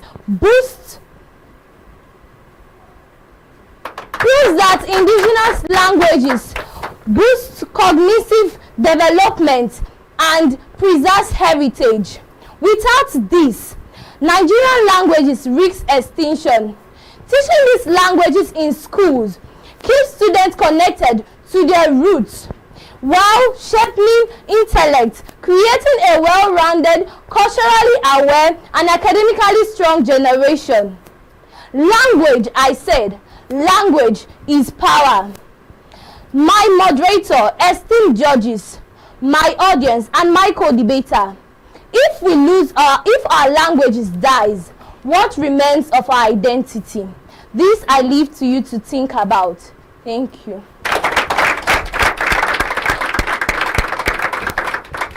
Okay, supporting speakers are coming through. We just heard from Delta Secondary School. Now let's make welcome the supporting speaker from Nana College. A good day, moderator, impartial panel of judges, accurate timekeeper, my co-debaters, and magnificent audience. I am Mercy Uriretan from Nana Model College, Warri, here to support that indigenous language should be compulsory in our secondary schools. Why should it be compulsory? First, as a proud daughter of the Ichekiri people, I draw inspiration from our rich cultural heritage, and I stand here today to defend indigenous languages. Why should it be compulsory? First, it preserves our cultural heritage. If indigenous language is not made compulsory in our school, before our very own eyes, we will slowly lose our language. And if we lose our language, our culture will definitely die. Moving on, indigenous languages promote financial benefits. For instance, I'm a trader or a businesswoman, and I can speak the language of my environment. I will definitely attract more customers and clients to my business space, enhancing and aiding financial benefits. It's also a form of identification. In around 1997, during the Ichekiri and Ijaw crisis, indigenous language was used as a form of identification, as individuals were said to speak the language of a dominant group in a particular area to identify themselves. The future of the Warri child. A child who can stand to speak the language of his or her environment. A child who can stand to defend this language. This is the kind of child I and my fellow students and even my opponents wish to become. And the best way to become this child is to make indigenous language compulsory. Let's make it happen. Thank you. Okay, thank you, Nana College. Now let's make welcome the support speaker from Ogbokodo Secondary School. Still on the existing protocol. I'm Haisantushe Shekina from Ogbokodo Secondary School. I stand here to argue in support of the motion that indigenous languages should be made compulsory in our secondary schools. We tend to forget our natural gifts and embrace the inferior fabric that is not compulsory, that is not relevant, and cannot brace our originality, authenticity, and so on and so forth. Indigenous languages enhance Nigeria's reputation. If indigenous languages enhances Nigeria's reputation, if it showcases Nigeria's reputation by Nigeria committing to cultural preservation and cultural preservation. For instance, in Rwanda, they made their local language compulsory, and this helps the students and to their own benefits.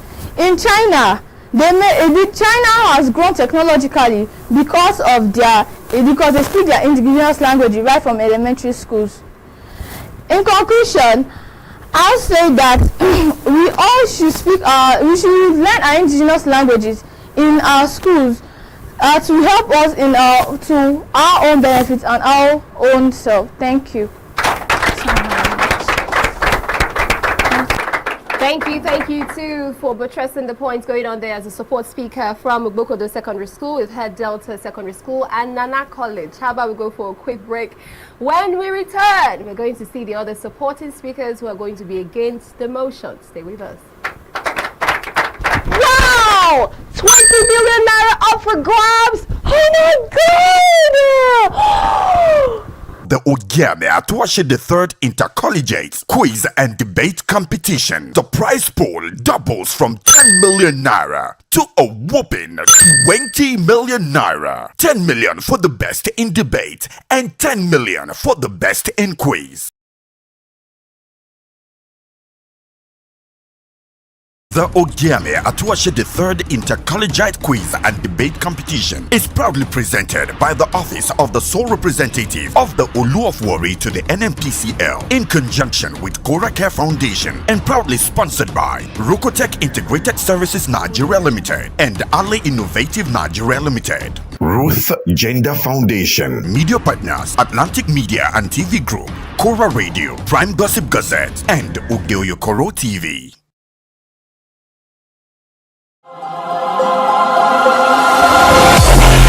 Who has got what it takes to wear the intellectual crown?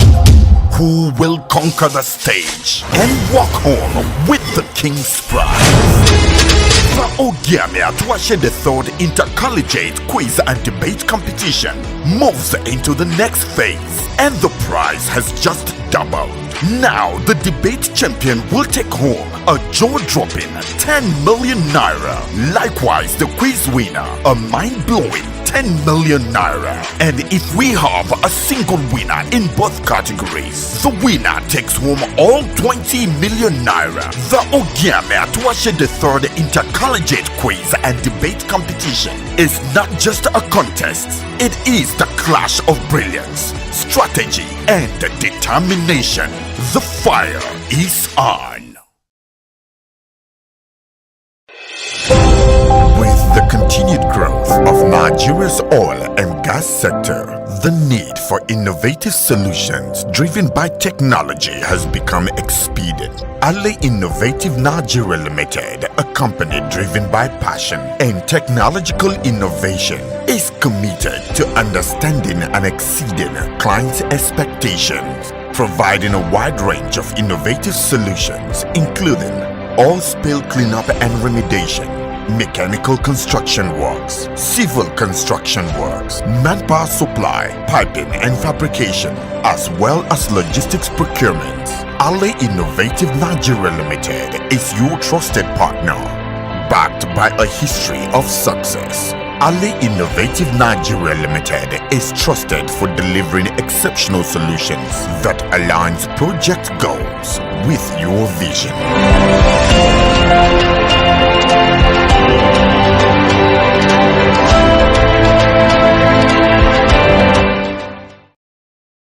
Don't miss out on exciting news, events, and more. Stay connected by following us on Facebook, YouTube, and Instagram at Atlantic Media and TV.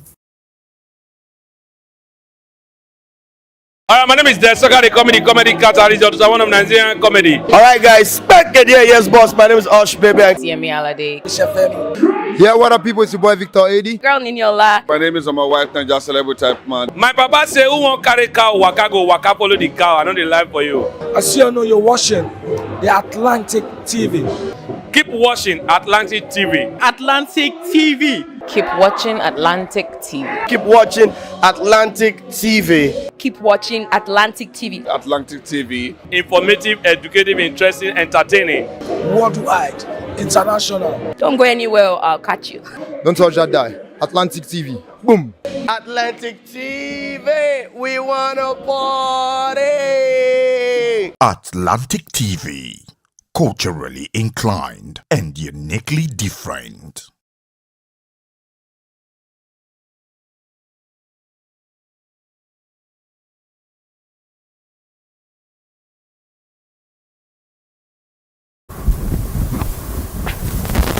Hello, welcome back. If you're not here watching the tiebreaker round for the Ogiame Atuwatse third Inter-Collegiate Quiz and Debate Competition, then I really don't know where you are. But thank God for replays, just in case you missed this one.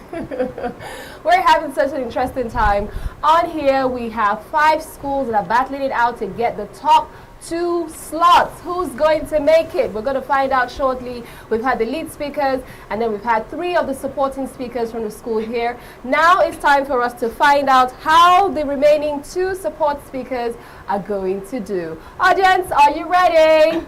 Yes, moderator. I'm sure the judges are ready, and our debaters are also ready. I'm the moderator, Rejoice Debekebe here. Now let's make welcome the support speaker from Elevado School. Language is power, but does it actually have to become a burden? Culture is identity, but does it actually have to be compulsory? My answer is a resounding no.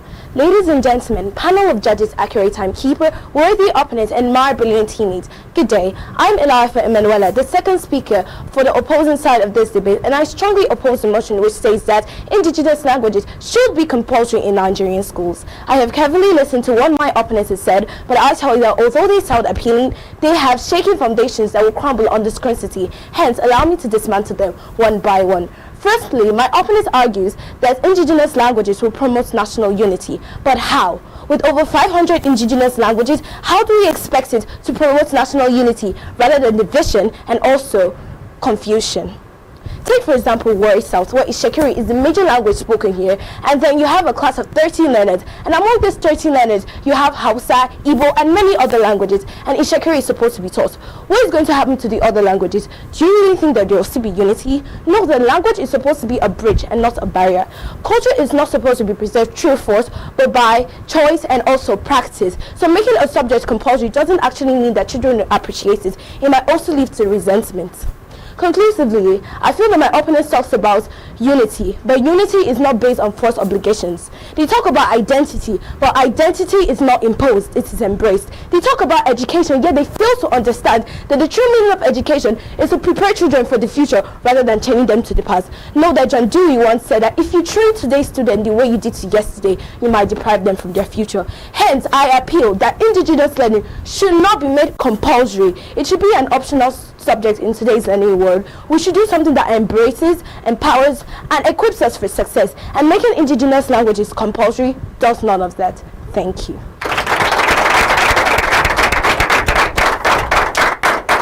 Okay. Well done, well done. Up next, last but not the least, we have the support speaker from Uwangwe College.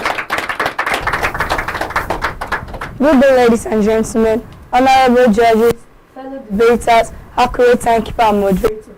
My name is Faith Bumeri. I'm here to oppose the motion which says, should indigenous language be compulsory in Nigeria school? No. While I acknowledge the importance of preserving our cultural heritage and promoting linguistic diversity, I strongly believe that making it compulsory in school is not the most practical and effective solution.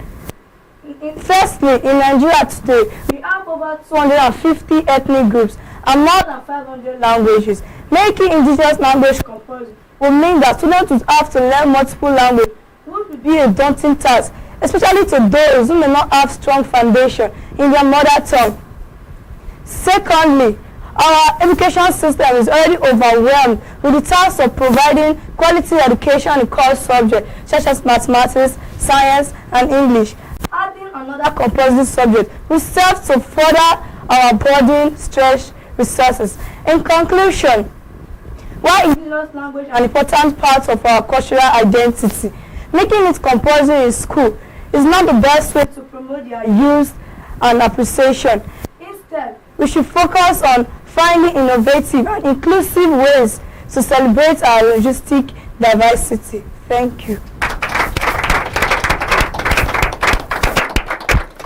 Well done, ladies. As you can see, they're all ladies going on here for the support speakers from the different schools. We have had Delta Secondary School, Nana College, Ugbokodo Secondary School, Elevado Schools, and now finally Uwangwe College. Just celebrate them one more time. You have done fantastically well. Well, we're going to hear from our judges shortly, but just before that happens, let me find out from you debaters, who here speaks their local dialect? You do? Can you say something on there? Greet us. What language is that? Nishekiri. Okay, go ahead and greet us, Nishekiri, now. Aha.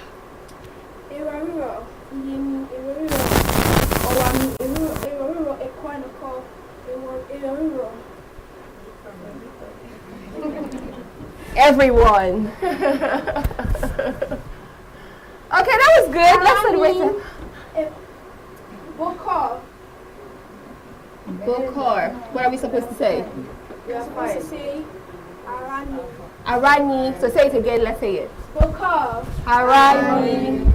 Let's celebrate her.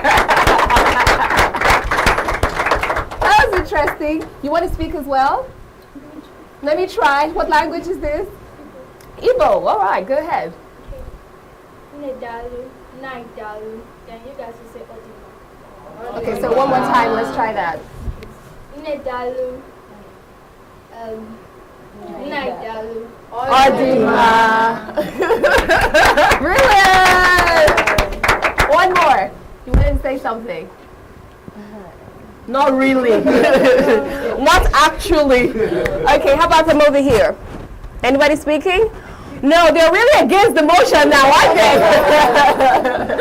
Alrighty then, it's interesting on here. It's bigger and better, even though the stakes are higher, for the Ogiame Atuwatse 3rd Inter-Collegiate Quiz and Debate Competition. It's the final showdown. Let's find out from our judges how our contestants have done.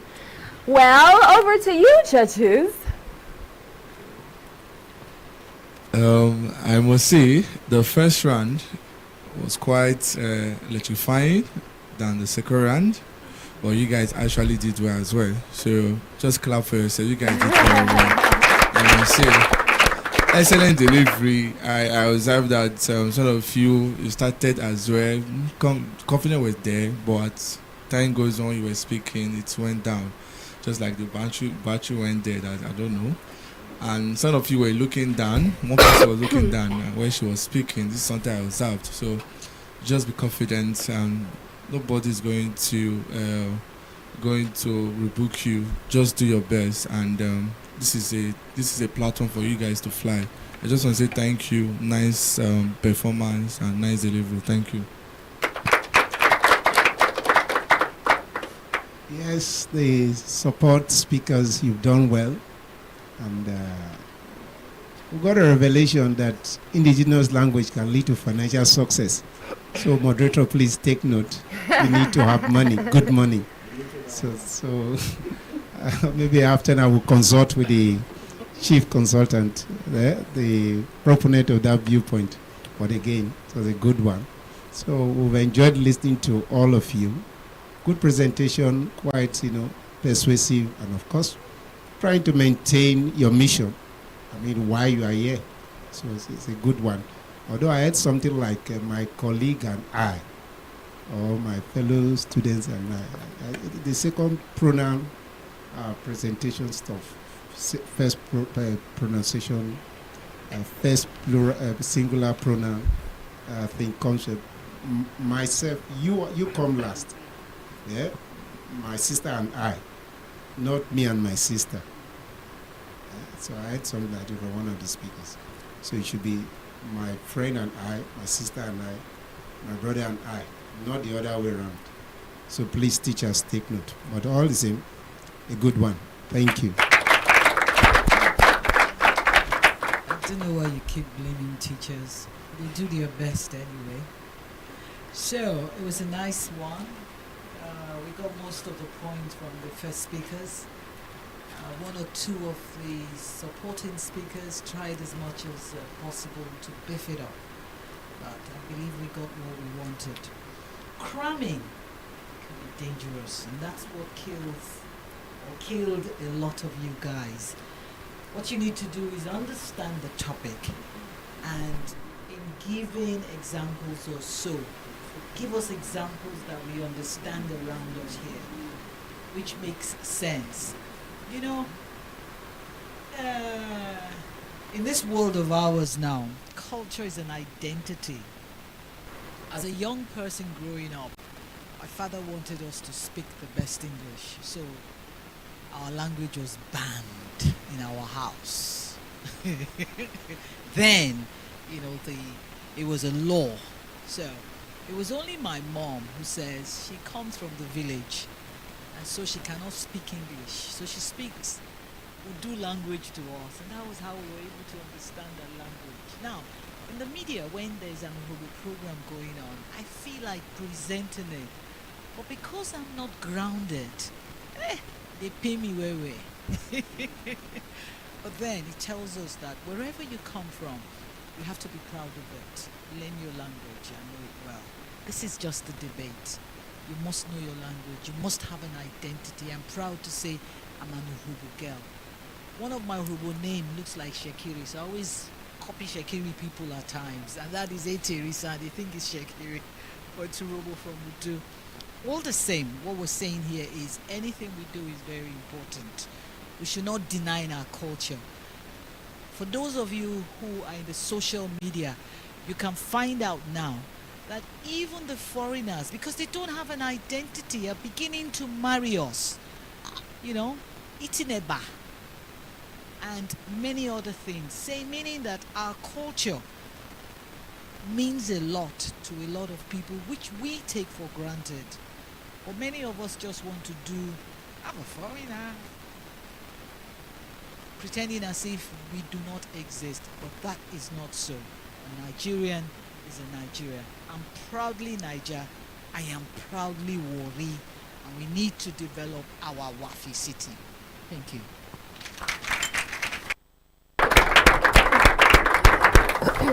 Just listening to the chairman for the panel of judges going on there, talking about celebrating our culture and our heritage, and how she's talking about how we should celebrate us, from Warri. I felt like shouting, area!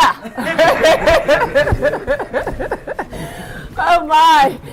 Okay, so it has been an intense and insightful exchange of ideas and different argumentative points going on there from the lead speaker and then the supporting speaker. We have 5 schools, but only 2 slots available. And I'm sure we're all waiting to find out who is going to make it to the second round. We're going to find out right after this. The Ogiame Atuwatse the third Inter-Collegiate Quiz and Debate Competition is proudly presented by the Office of the Sole Representative of the Olu of Warri to the NMPCL in conjunction with Cora Care Foundation and proudly sponsored by Rokotech Integrated Services Nigeria Limited and Ali Innovative Nigeria Limited. Ruth Gender Foundation. Media partners Atlantic Media and TV Group, Cora Radio, Prime Gossip Gazette, and Udeoyokoro TV.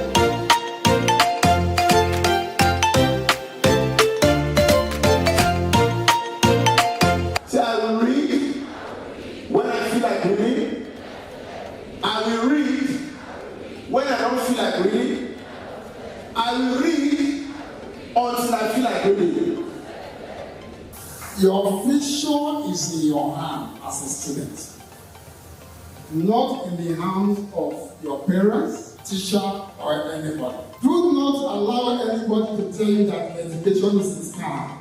The vision of the future of the world child started in 2002. Our vision is to build a Warri where every child is inspired to pursue their passion, reach their full potential, and contribute meaningfully to their community.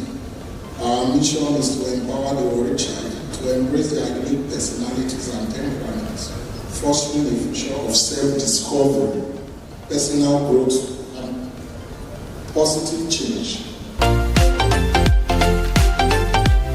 You see, you cannot put yourself as a parent in the child. The child has to develop, find out what he or she likes most. You can be absolutely anything you want to be, whether you are a male, whether you're a female. The friends you keep matters a lot. So you might be addicted, that is a fact. The truth, can you leave that addiction? That is the truth. Through the office of the sole representative of the Olu of Warri, and by the Olu of Warri, we are going to be paying for 100 SS3 students. WAEC. So if you add the 25, we're actually paying for 125 students. Courtesy of His Majesty Ogiame Atuwatse III. And of course, for the Warri child, never give up. Just believe in yourself, and the sky is your limit. He said never give up. 22 solid years he carried a dream. Wow. The future of the Warri child is indeed safe and secure.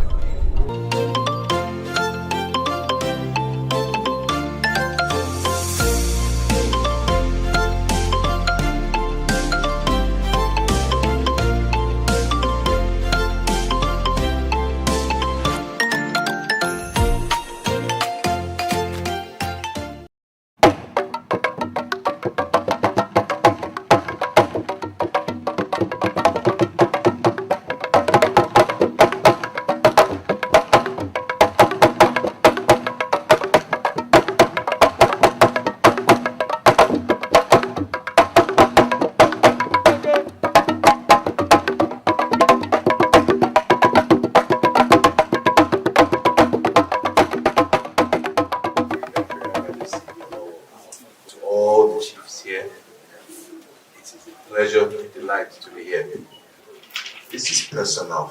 My grandfather, Ogiame Atuwatse, said Owo was like home to him. Before he was crowned, he was in this area. When my father was crowned, on the 2nd of May 1987, Kabiyesi then also led a powerful delegation to the Shekiri to attend his coronation. And he in turn returned the visit, and I believe maybe in 1989 thereabouts, he also came on a thank you visit. Now, this is the 3rd generation of the Olu of Warri, and I think it's happening on your 5th coronation anniversary. It's truly divinely ordained. Kabiyesi, we are happy to be here. And I am personally looking forward to not only walking side by side with you, but putting my feet on the ground. I know there are blessings in this life. And I have come not only to partake of the blessings of God, but also bring blessings of Warri Kingdom and put them here.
Thank you very much.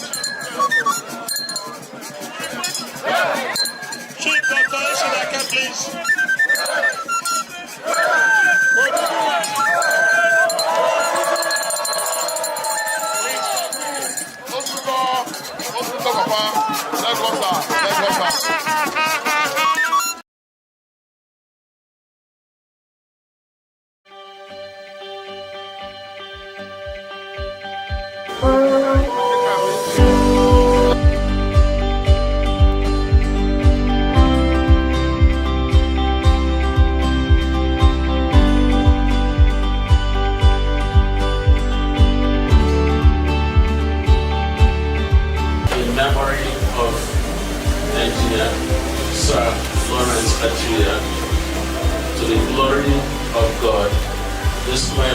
is hereby blessed, commissioned, and declared open for the good of humanity and for the particular betterment of our land here in Delta State through Christ our Lord. Amen.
Thank you very much.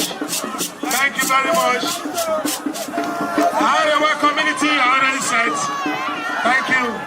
Thank you. Thank you. Thank you. Thank you. Oduduwa, thank you.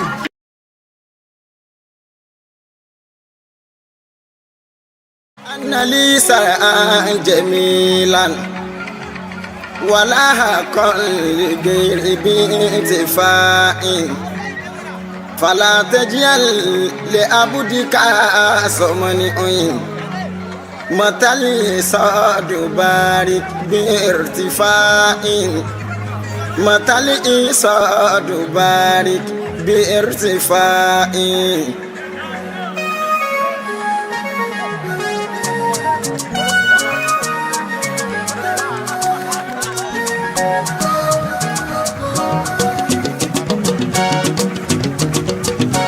Orin ayọ̀ mi ọmọ kọ lẹ́yìn mi, ìjó ayọ̀ mi ọmọ jò lẹ́yìn mi, ọpẹ́ ayọ̀ mi ọmọ dá lẹ́yìn mi, èrè iṣẹ́ mi ọmọ kọ lẹ́yìn mi.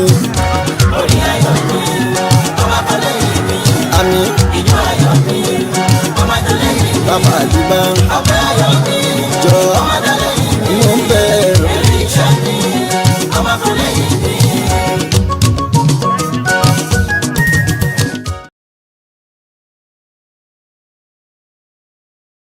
Don't miss out on exciting news, events, and more. Stay connected by following us on Facebook, YouTube, and Instagram at Atlantic Media and TV. Wow, wow, wow, wow, wow. What can I say? It's been a display of intellect throughout all the schools that have been present here for the tiebreaker round for the Ogiame Atuwatse III Inter-Collegiate Quiz and Debate Competition. Wow!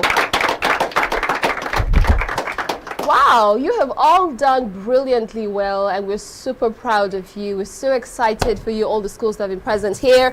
Talking about Delta Secondary School, let's applaud them.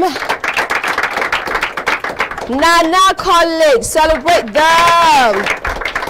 We have Ubokodo Secondary School, Elevado School, and Wangwe College.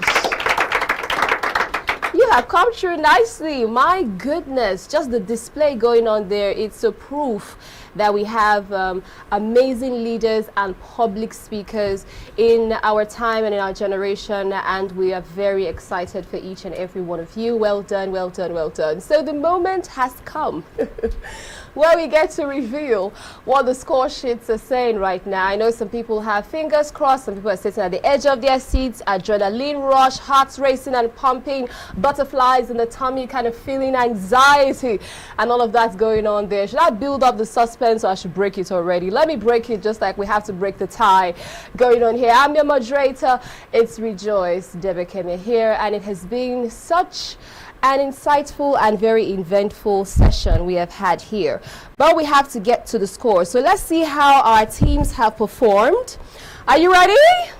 Yes, moderator. Oh, that sounds like a down low, yes. Let me see if you're ready. Are you ready? Yes, moderator. Okay, drums rolling. Okay, so battling it out for the top 2 spots. We have had 5 schools, but only 2 are going to make it to round 2. And they've been debating for and against the motion, should indigenous languages be made compulsory in Nigerian schools? How do they perform? We have here for Delta Secondary School, they came through with 51 points. Nana College also had a total of 45 points. Ugbokodo totaled at 42 points. Uwangwe came through with 46 points. And then we have finally Elivado coming through with 51 points. What does that mean? Does it mean we have a tie? No, not exactly. We need only 2 schools. And then just amazingly, they happen to be sharing the same scores right about now. So for Delta Secondary School and Elivado Schools, they have progressed to round 2. Let's celebrate them. We can do better than that. Better. Are you clapping? Wow, what a day, what an experience, what a tie-breaking round. If you ask me, it's been a historic moment going on here for all of us, especially for this particular topic that we have had. Talking about the local dialects going on there. I don't know if you speak from wherever it is that you're viewing or you're watching, but the truth is that we have to hold our cultural heritage because that's what we have. It's our own. Nobody's going to come defend it for us. So a little bit here and a little bit there. This is streaming live from Warri Delta State, Nigeria, and we have amazing languages and cultural heritage around here from this part of the world. Urabarado! Urabarado! Isokorado! Uyawado! Ishakiri Derewakia! Aiza! Yeah. Cha-cha-cha-cha-cha Iwo Kwenu! Cha-cha-cha-cha Iwo Kwenu! Delta Kwenu! Nigeria Kwenu! Well done! Well done. Congratulations to the 2 schools that are moving and joining the other 30 schools, making up 32 schools that are moving to round 2. For the debate competition, of course, we also have those that are going through for the quiz competition on there as well. We celebrate each and every one of you. And for those of you who didn't make it, don't have a downer moment. Don't feel some type of way like the world, you know, is coming to an end or anything like that. You have come through and you have stepped forth and you have showed forth what you've got on the inside. We believe you have a whole lot on the inside of you. Unleash those potentials. Keep honing them, keep practicing, keep learning, and then, of course, your moment will come and you will shine through and be utmostly successful. Well done. Let's celebrate everyone again. On here for the Ogiame Atuwatse, the 3rd Inter-Collegiate Quiz and Debate Competition, we don't have losers. We have winners, we have learners, and that's how we rock and roll. So for round 2, your energy is going to be more intense. Brace up for those of you who are going to the next round. Talking about the participants right about now, it's going to be more intense. All right, we're going to take it up another notch. So get prepared, get set, and get ready to deliver. So indeed, you can say, I came, I saw, And I conquered! That's the idea. 20 million naira is at stake, just in case you didn't know that. Okay, so we have 10 million naira for the winner for debate, and then we have 10 million naira for the winner for quiz. And if you're lucky to be a female, you have extra 2 million naira courtesy of the Root Gender Foundation. That's a total, a whooping sum of 22 million naira. Oh my God! Clap, clap, clap, clap, clap, clap, clap. Woo! That's indeed amazing. Oh my goodness. We're super proud of this initiative. We're grateful that is powered by the Olu of Warri through the office of the sole representative of the Olu of Warri and liaison to NNPCL. And then of course we also have Korake Foundation and Rukotech Integrated Nigerian Services Limited. Thank you to everyone. Thank you to you, amazing audience, offline, online, on-site, who has been contributing with your likes, your comments. We want to see more of that coming through as well. And thank you to our distinguished, very distinguished and professional panel of judges. Can we celebrate them? Yes, indeed. They have done fantastically well, thanks to our amazing audience and thanks to the brilliant minds that have been shining through. They're just representing a couple of them. We've had 64 schools that have been here battling it out intellectually, from day one. And these are the representatives of all the other participants. So let's celebrate them. Celebrate them. Well done indeed. Okay, so for round 2, we're going to kick it off on the 24th of March this year, 2025. It's going to be bigger, better, and of course, very brilliant. It's been an amazing ride and journey, and thank you for doing this walk with us. Until next time, keep winning. I've been your moderator, Rejoice Debekeme, signing out. Adios! The Ogiame Atuwatse III Inter-Collegiate Quiz and Debate Competition is proudly presented by the Office of the Sole Representative of the Olu of Warri to the NNPCL in conjunction with Korake Foundation and proudly sponsored by Rukotech Integrated Services Nigeria Limited and Ali Innovative Nigeria Limited. Ruth Gender Foundation. Media partners Atlantic Media and TV Group, Kora Radio, Prime Gossip Gazette, and Ogiame TV. Who has got what it takes to wear the intellectual crown? Who will conquer the stage and walk home with the King's Prize? The Ogiame Atuwatse III Inter-Collegiate Quiz and Debate Competition moves into the next phase, and the prize has just doubled. Now, the debate champion will take home a jaw-dropping 10 million naira. Likewise, the quiz winner, a mind-blowing 10 million naira. And if we have a single winner in both categories, the winner takes home all 20